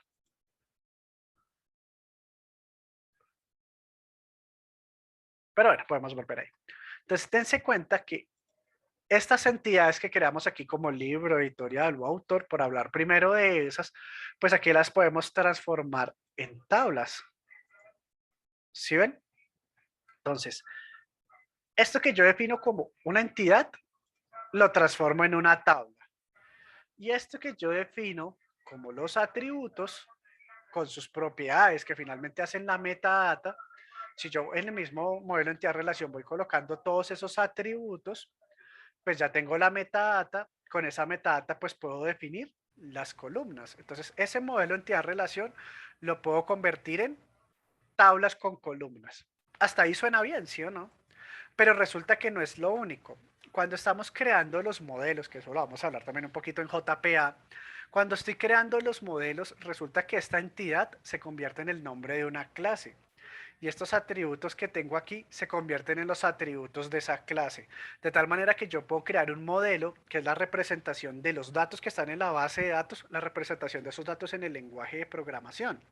Entonces, casi que desde yo ya puedo hacer un diagrama de clases, por lo menos el diagrama de las clases que me permiten tomar la información desde la base de datos y llevarla al lenguaje de programación para ya manipular los datos a nivel de lenguaje de programación. Entonces yo ya puedo decir, ah, esto es una clase llamada libro, una clase llamada autor, una clase llamada editorial, y estos atributos donde, claro, lo que va a variar es que este int puede ser un integer, este varchar pues va a ser un string, y bueno, encontramos como el equivalente de los tipos de datos al lenguaje de programación. Pero entonces ya me sirve para construir interfaces gráficas, perdón, me sirve para construir los modelos, pero también me sirve para empezar a construir los diseños de interfaces gráficas. ¿Por qué? Porque si yo tengo ese... Mueche, eche para acá. Entonces, si yo tengo esto, yo de antemano puedo decir, oigan, nos toca hacer un formulario para crear editoriales. Bueno, yo vengo y miro aquí. ¿Qué necesito editorial? Asumamos que agregamos país porque se me olvidó actualizar país, pero yo digo listo. Puedo tener una interfaz gráfica. Ay, ¿qué pasó? Off, ya. Esperen que me borró, entonces quedó pegado al tablero. Entonces yo puedo tener un formulario donde voy a decirle, por ejemplo, crear editorial. Y entonces yo digo que aquí de pronto hay un nombre, digamos que hay acá un país, y acá puede haber un botón que diga crear, por ejemplo. Pero ya también me digo, uff, tengo el autor. Entonces puedo pensar que mi interfaz gráfica voy a tener algún formulario que sea como crear autor.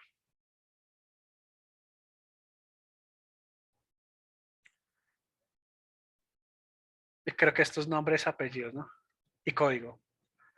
Entonces yo puedo decir que de pronto estos son nombres, de pronto que estos son apellidos, digamos que esto es código. Y acá hay un botón que se llame enviar, por ejemplo. Puedo pensar, por ejemplo, en el libro. Y entonces yo digo, claro, puedo tener una interfaz aquí para crear un libro o agregar un libro. Entonces vean que ese crear libro, pues yo tengo que almacenarlo con esta información. Tiene un ISBN, tiene un título, entonces por ejemplo un ISBN, tiene un título, tenemos por ejemplo un año, Y tiene una editorial. Y vean lo interesante de esto. Como tiene una editorial, pero esa editorial es una llave foránea. Ahorita igual va a repasarles el concepto de llave foránea. Esa editorial, yo ya sé que como es una llave foránea, la voy a cargar desde un selector y que las opciones de este selector, entonces las opciones de ese selector vienen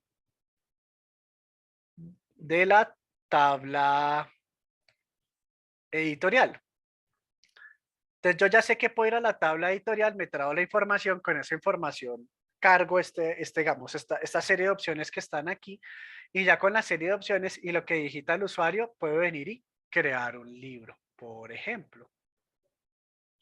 Entonces, vean lo interesante de ese modelo entidad-relación.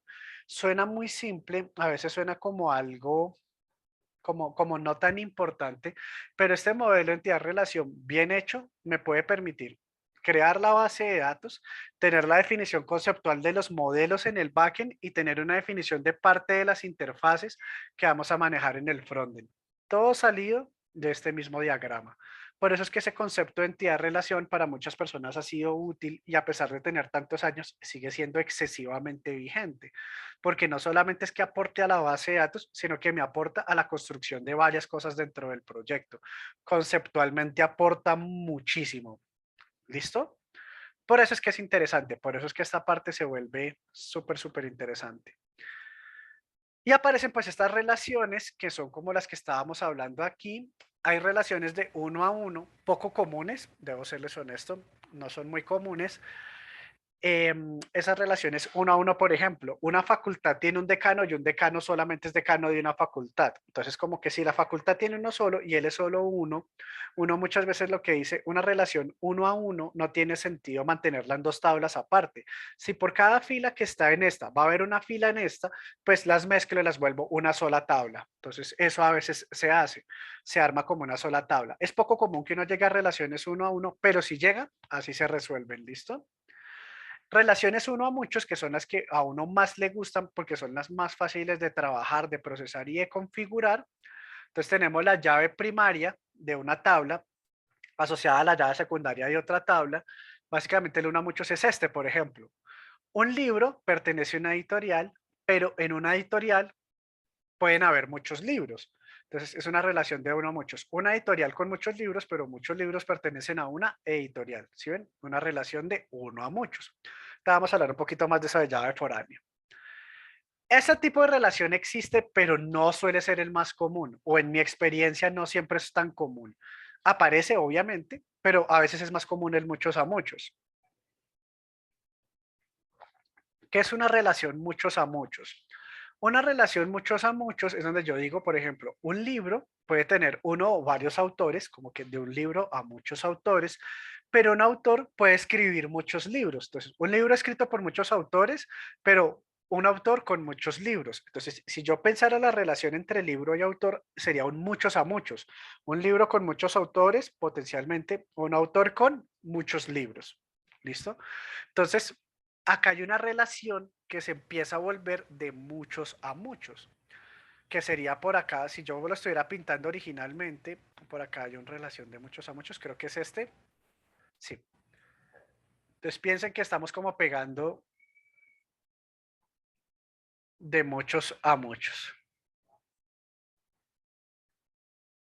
Esto no lo pinta tan bonito, pero bueno, listo. Supongamos que acá vino del libro autor de muchos a muchos, ¿listo? Si ven, existen muchos a muchos. Lo que pasa es que acá hay un concepto que el muchos a muchos, aunque se puede trabajar, suele ser un poquito más enredado, por eso es que ya les voy a explicar una parte del proceso. Vamos a volver al tablero para dejar claros ciertos conceptos. Entonces, lo primero es la llave foránea. Recuerden que una llave foránea es una forma de relacionar dos tablas independientes. Entonces, voy a hacer acá un ejemplo súper rápido para explicarles eso. Vamos a pensar que tenemos la tabla editorial, que tiene un ID, tiene un nombre y, por ejemplo, tiene una dirección. Yo digo que tengo la editorial, voy a colocarlo con otro color, la editorial 1 y la editorial 2. Esta se llama libros, esta se llama, por ejemplo, books. por poner dos nombres diferentes, y él tiene la dirección de en la calle, bla, bla, bla, y él la tiene en la carrera, bla, bla, bla. ¿Listo? Tenemos esa editorial, ¿listo? Tenemos una editorial. Voy a poner esto acá. Listo. Entonces, la editorial. Y acá teníamos, uy, perdón, me quedó súper grande, pero bueno, no está mal, no está mal. Y acá digamos que tenemos la tabla del libro. Vamos a suponer que acá tiene la tabla del libro. Entonces, el libro tenía un ISBN, tenía un título, tenía un año y tenía una editorial. ¿Listo? Entonces tenemos estas dos tablas. Vamos a suponer que acá tenemos el libro de ISBN 12, 23 y 45. Y vamos a decir que este libro se llama Out, vamos a decir que este libro se llama Lin y vamos a decir que este libro se llama Per, por poner nombres de libros. Y año, pongámosle 2008, 2003 y 1981. No sé, me estoy inventando datos. Vamos a asumir que tenemos esos libros. Si yo quisiera además poner la editorial, yo podría decir, claro, de pronto este libro pertenece a la editorial Books. Él es la editorial Books y él es la editorial Libros. Y así pues tendría, digamos que todos los libros de mi base de datos. El primer concepto importante y que no se les puede olvidar es el concepto del ID o del identificador único de las filas. Entonces, en este caso, el ID pues es este y el ID en este caso es este. Entonces resulta que yo voy a tener un par de columnas que hacen las veces de un identificador único, ¿listo? Identificador único. Es decir, yo puedo ubicar una fila en la base de datos a partir de un criterio único. O sea, si yo les digo, el estudiante de tal cédula, solamente existe una persona con esa cédula. O el carro de tal placa, en teoría solo existe un carro con esa placa. Entonces, ese ISBN, en este caso el ID, hacen lo mismo. Cada libro tiene un ISBN único. Es decir, en esa columna no hay repetidos, no se pueden repetir, ¿listo? No hay repetidos. A lo que normalmente nosotros denominamos en forma general un ID, decimos es el ID, el ID es como ese identificador único. Resulta que a nivel de base de datos, ese identificador único que logramos lo vamos a llamar un primary key.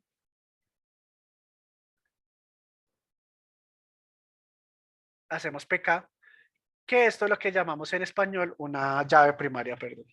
Esto es lo que llamamos en español una llave primaria. Entonces, la llave primaria de una tabla es una columna que no tiene repetidos y que de forma única yo voy a encontrar una fila. Tráigame el libro de ISBN 23, es este 23 y la data pues va a ser la que está en esa fila. Tráigame el editorial 2, la editorial 2 pues va a estar la información solamente de la editorial 2, de forma única lo encuentro. Entonces, esta llave primaria tiene un factor adicional y es que, bueno, lo llamemos como lo llamemos, esto nos lleva a tener búsquedas muy rápidas. Esas llaves primarias nos ayudan a tener búsquedas muy, ¿listo? Entonces, búsquedas muy, muy, muy rápidas. ¿Listos? Esa es la llave primaria. Pero entonces vean lo siguiente. Resulta que yo aquí en libro estoy escribiendo la editorial, estoy escribiendo la editorial, estoy escribiendo la editorial. Pero primero, acá estoy repitiendo la misma información entre estas dos filas, ¿sí? La estoy repitiendo. Pero además de repetirla aquí, esta información yo ya la tengo escrita aquí, ¿sí ven? Entonces eso se le llama redundancia. En una base de datos, en general, cuando yo guardo información, pues tener cadenas de caracteres es más pesado que guardar números. Normalmente guardar números, primero es más liviano y segundo, comparar números es mucho más rápido que comparar cadenas de caracteres, porque comparar cadenas de caracteres uno va carácter por carácter. Entonces no suele ser pues lo más recomendado. ¿Listo? Entonces no suele ser lo más recomendado. Entonces, eso es, ¿sí ven? Eso es como redundancia de información. Estamos repitiendo y repitiendo y repitiendo. ¿Sí lo ven? Se ve feísimo. Entonces, yo podría tomar una decisión de hacer esto diferente. Y es decir, en vez de escribir los nombres de las editoriales, ¿qué pasaría si yo llego y borro? No se les olvide quiénes eran, pero bueno. ¿Qué pasa si yo llego y borro y en vez de buscar y intentar relacionar dos tablas a través de una cadena de caracteres, que no es la mejor forma, yo podría llegar aquí y simplemente decir, guarde la llave primaria de esa editorial? Entonces, si la editorial de él era Books, en vez de guardar Books, podemos escribir dos. En vez de guardar Books, escribimos dos. Y en vez de guardar libros, guardamos uno. Entonces, primero, yo voy a relacionar más fácil la tabla libro con la tabla editorial, porque ya no lo hago a través de cadenas de caracteres, sino a través de un número. Pero además es un número que es la llave primaria, y la llave primaria está diseñada para hacer búsquedas más rápidas.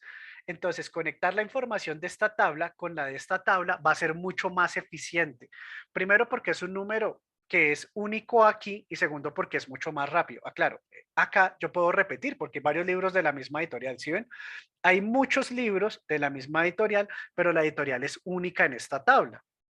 Ya no escribo redundancia de información, sino solamente coloco la llave primaria. Entonces, claro, lo que estoy haciendo es que esta columna que está aquí, la estoy conectando con la columna que está acá en la llave primaria. Entonces, cuando yo tengo una columna que guarda la información relacionada con la llave primaria de la otra, a esa columna es a la que voy a llamar una llave foránea. ¿Listo? Es una llave foránea. Esa es la explicación de dónde nacieron y por qué existen las llaves foráneas. Porque es más rápido decir, listo, quiero todo, quiero que me traiga la información completa del libro, incluyendo su editorial. Entonces saco una parte de aquí, pero si necesito la editorial, simplemente a través de esta llave foránea, conecto a la llave primaria que me trae de forma única la información esa, de esa editorial. Ese es el concepto de que es una llave foránea en inglés escrito como foreign key o abreviatura que sea FK. ¿Listos? Si tenían alguna duda, porque no se la tenían, pero yo prefiero explicárselos completamente claro que es el concepto de una llave foránea y una llave primaria. ¿Entendido? ¿O tienen alguna duda aquí? Sin este concepto no pueden avanzar en bases de datos relacionales. Por eso es que es importante que a todos nos quede supremamente claro. Si está claro, todos entendidito.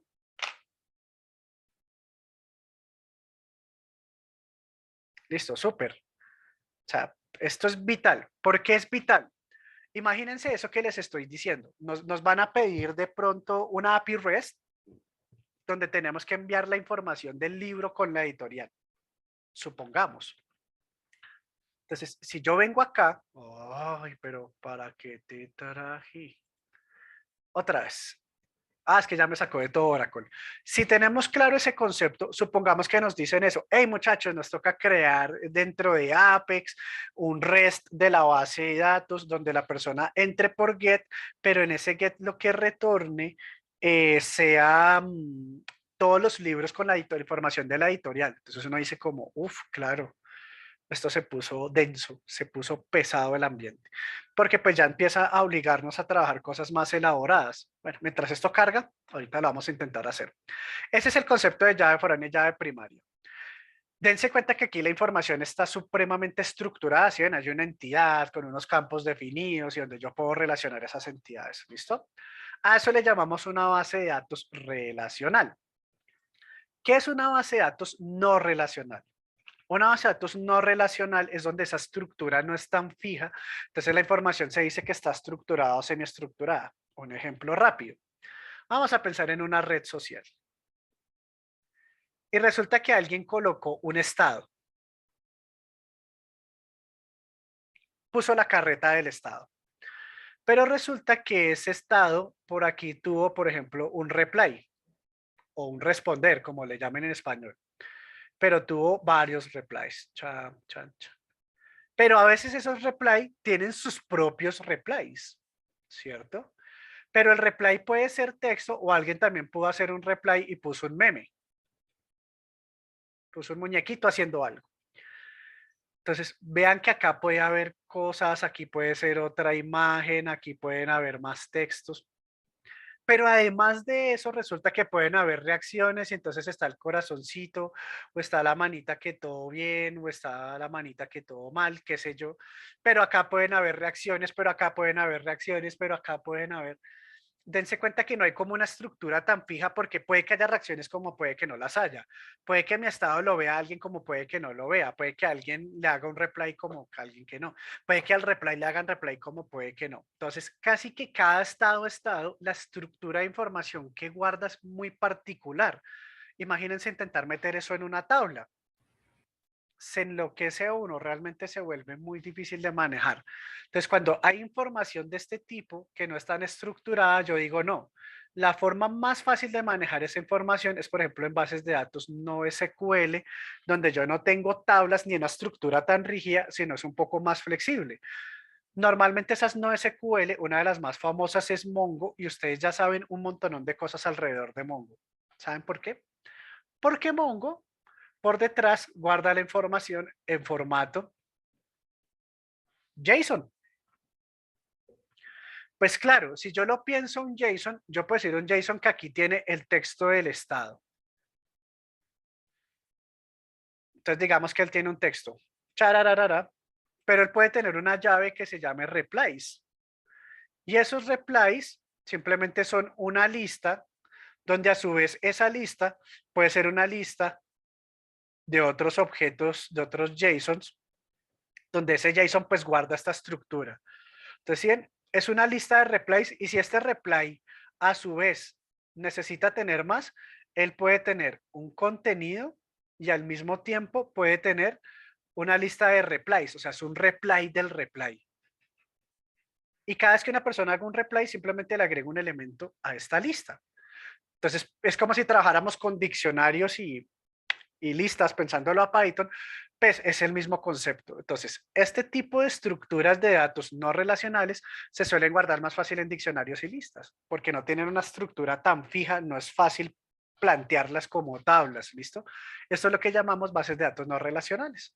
JSON es uno de los formatos que más se utiliza, pues justamente por la base de datos Mongo, que por acá en la encuesta la vimos que estaba, por acá en la encuesta vean la posición que ocupa Mongo. Eso es una base de datos basada en JSON. ¿Listo? Ahora imagínense lo siguiente. Hago una REST API de una base de datos relacional como la que hicimos con Apex, pero la respuesta me llega en JSON. Leo de Mongo y me llega en JSON. Recibo los dos JSON, puedo mezclar la información y puedo trabajar. Normalmente la mayoría de empresas hoy en día no trabajan solo con relacional ni solo con no relacional, sino que dependiendo de la naturaleza de los datos, una parte va en relacional, otra parte va en no relacional, pueden sobrevivir las dos y como ambas yo las puedo convertir a JSON, puedo leer de la una de la otra e integro los datos y sigo trabajando en mi empresa. Entonces no me limita a tener ambos tipos de bases de datos también para que entiendan eso, ¿listo? ¿Chévere? ¿Ya un poquito más entendido? ¿Cuál es la diferencia entre los dos? Pues les di una explicación muy general, pero creo que la entendieron, ¿cierto? Eso es una base de datos no relacional, ¿vale?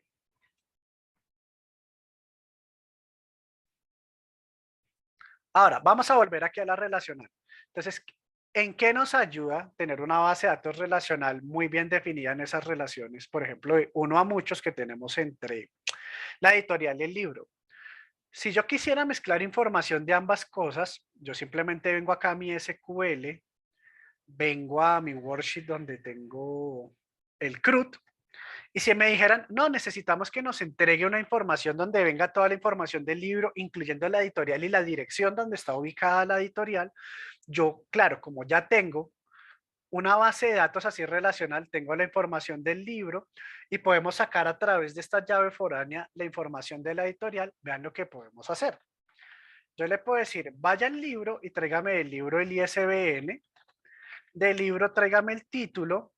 Entonces traigo, digamos, estos dos y ahora digo, de la editorial, tráigame el nombre y la dirección, porque pues no se está en el requerimiento.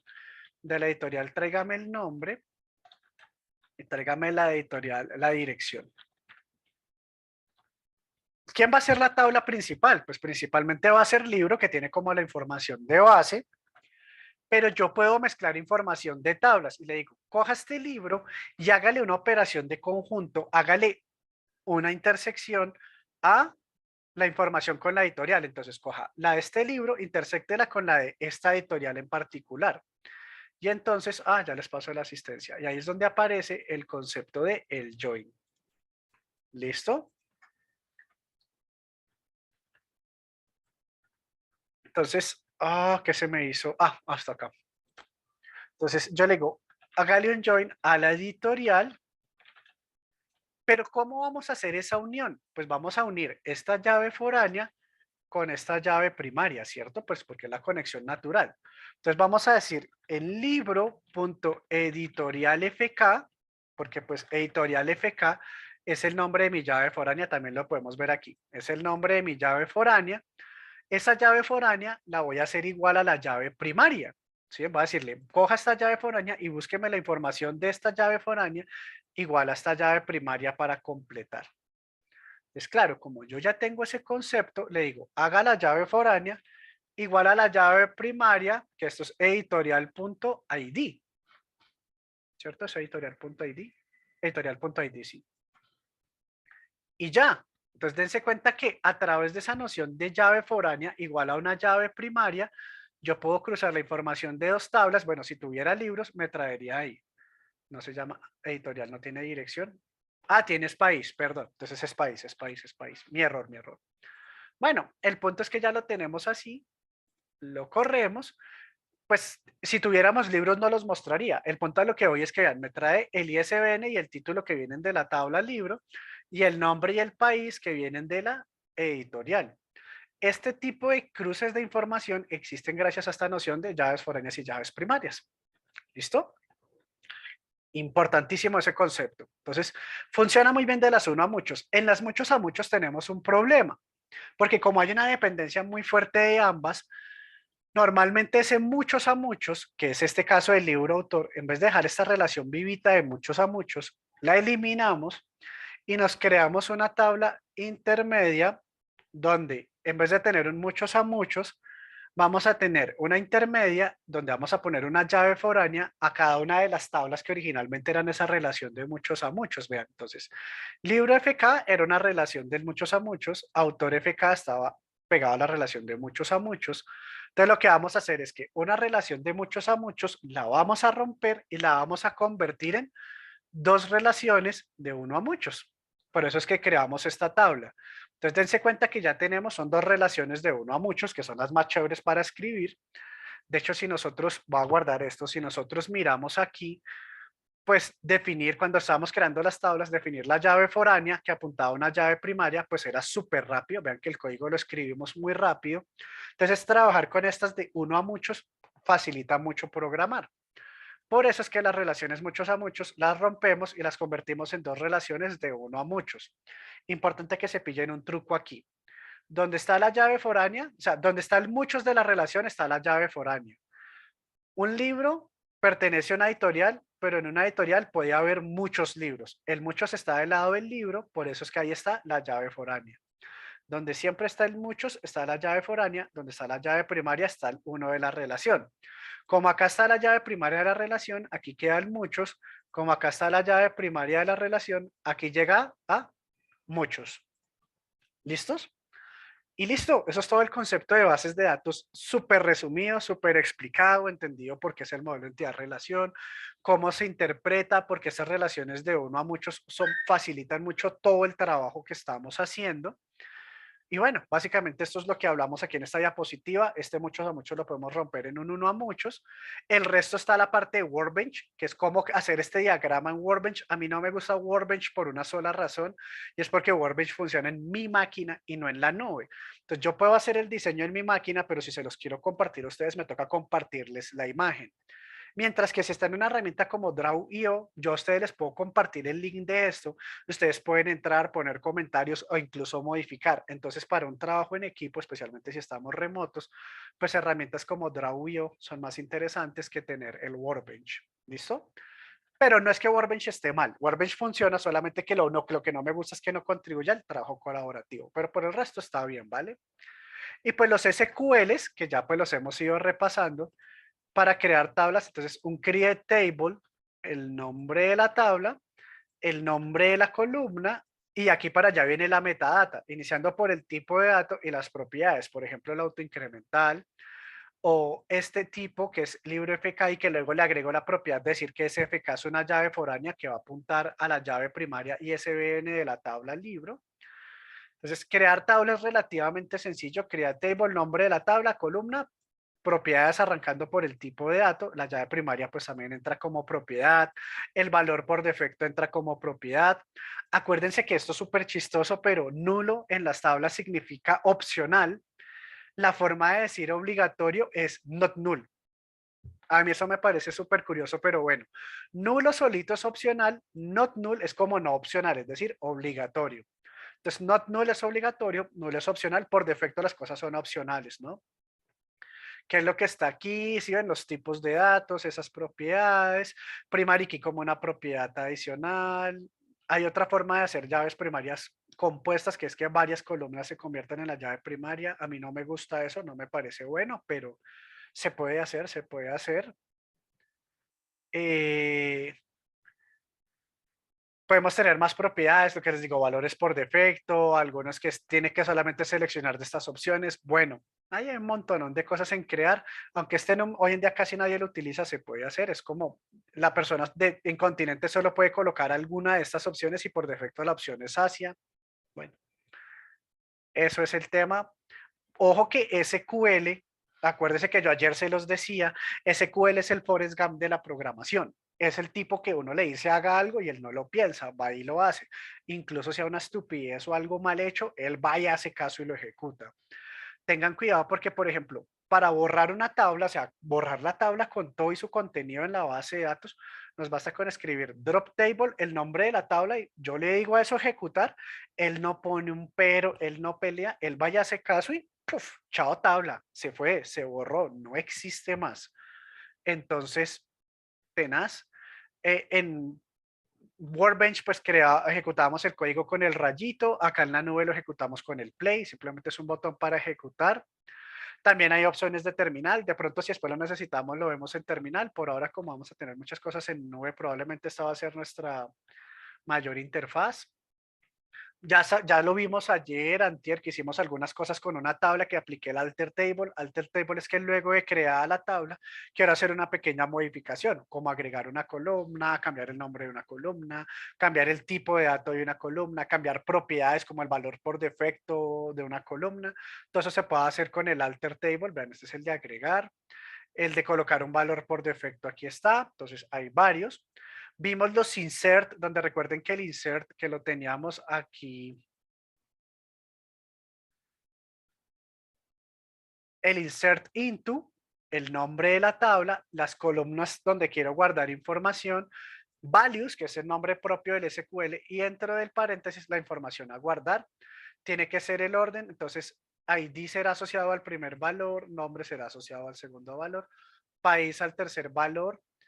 Eh, Realmente ese es un tema muy simple, muy sencillito, pero de mucho cuidado, de mucho orden, porque por ejemplo, como estos ambos son tipos de cadenas de caracteres, si yo los puse en mal orden, Ecuador puede ser el nombre y en país se puede guardar mis libritos y realmente él no va a restringir mayor cosa. Entonces, estructura clásica del insert, estructura clásica del update, update esta tabla, coloque esta columna en este valor y el delete from, que es borre una fila de la tabla. Ojo que si el delete from y el update no tienen el where, él va a coger todas las filas y esta columna les coloca este valor a todas las filas. Y el delete from, si no tiene el where, va a borrar todas las filas de la tabla. Entonces, una recomendación es que sea con un where para que, ay, quieto, quieto, ¿qué se hizo?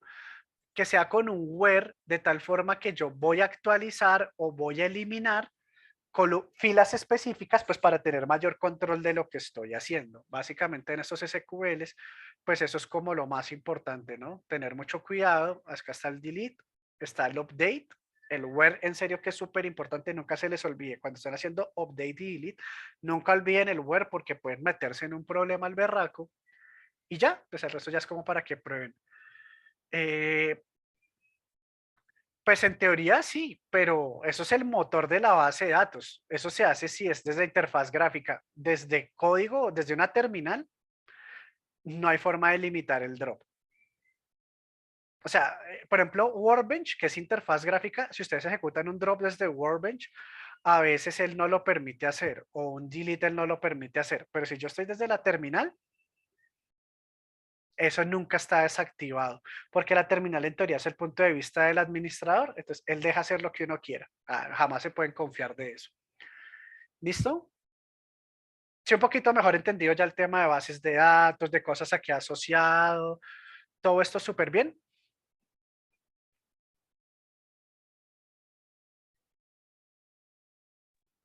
Sí, profe, entendido. Listo, súper.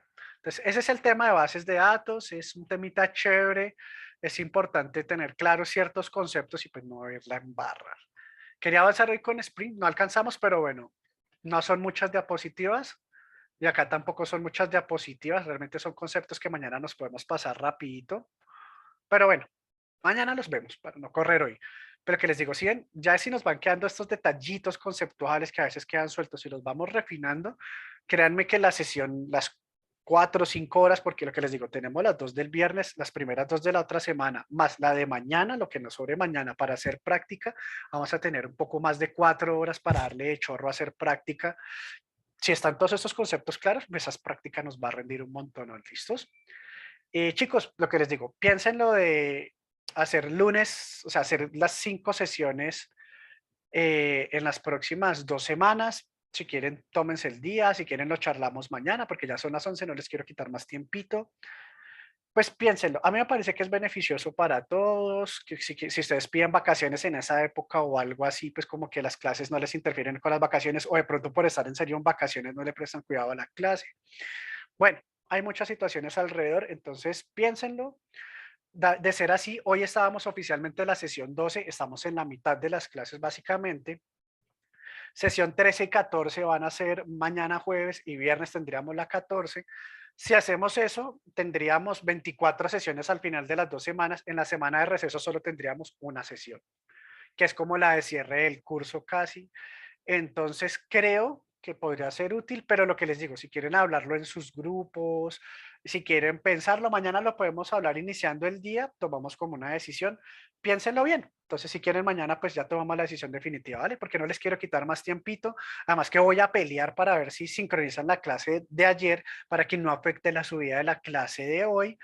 eh, pues que ustedes tengan las clases para poder repasar y estudiar, ¿vale? Entonces, nada, chicos, piénsenlo, mañana lo charlamos muy bien al inicio y pues nada, tengan un muy buen día, espero hayan entendido hoy mucho mejor cosas de base de datos y que se les facilite pues también todo el tema de personalizar queries y todo a nivel de los servicios web y todo lo que quieran hacer, ¿vale?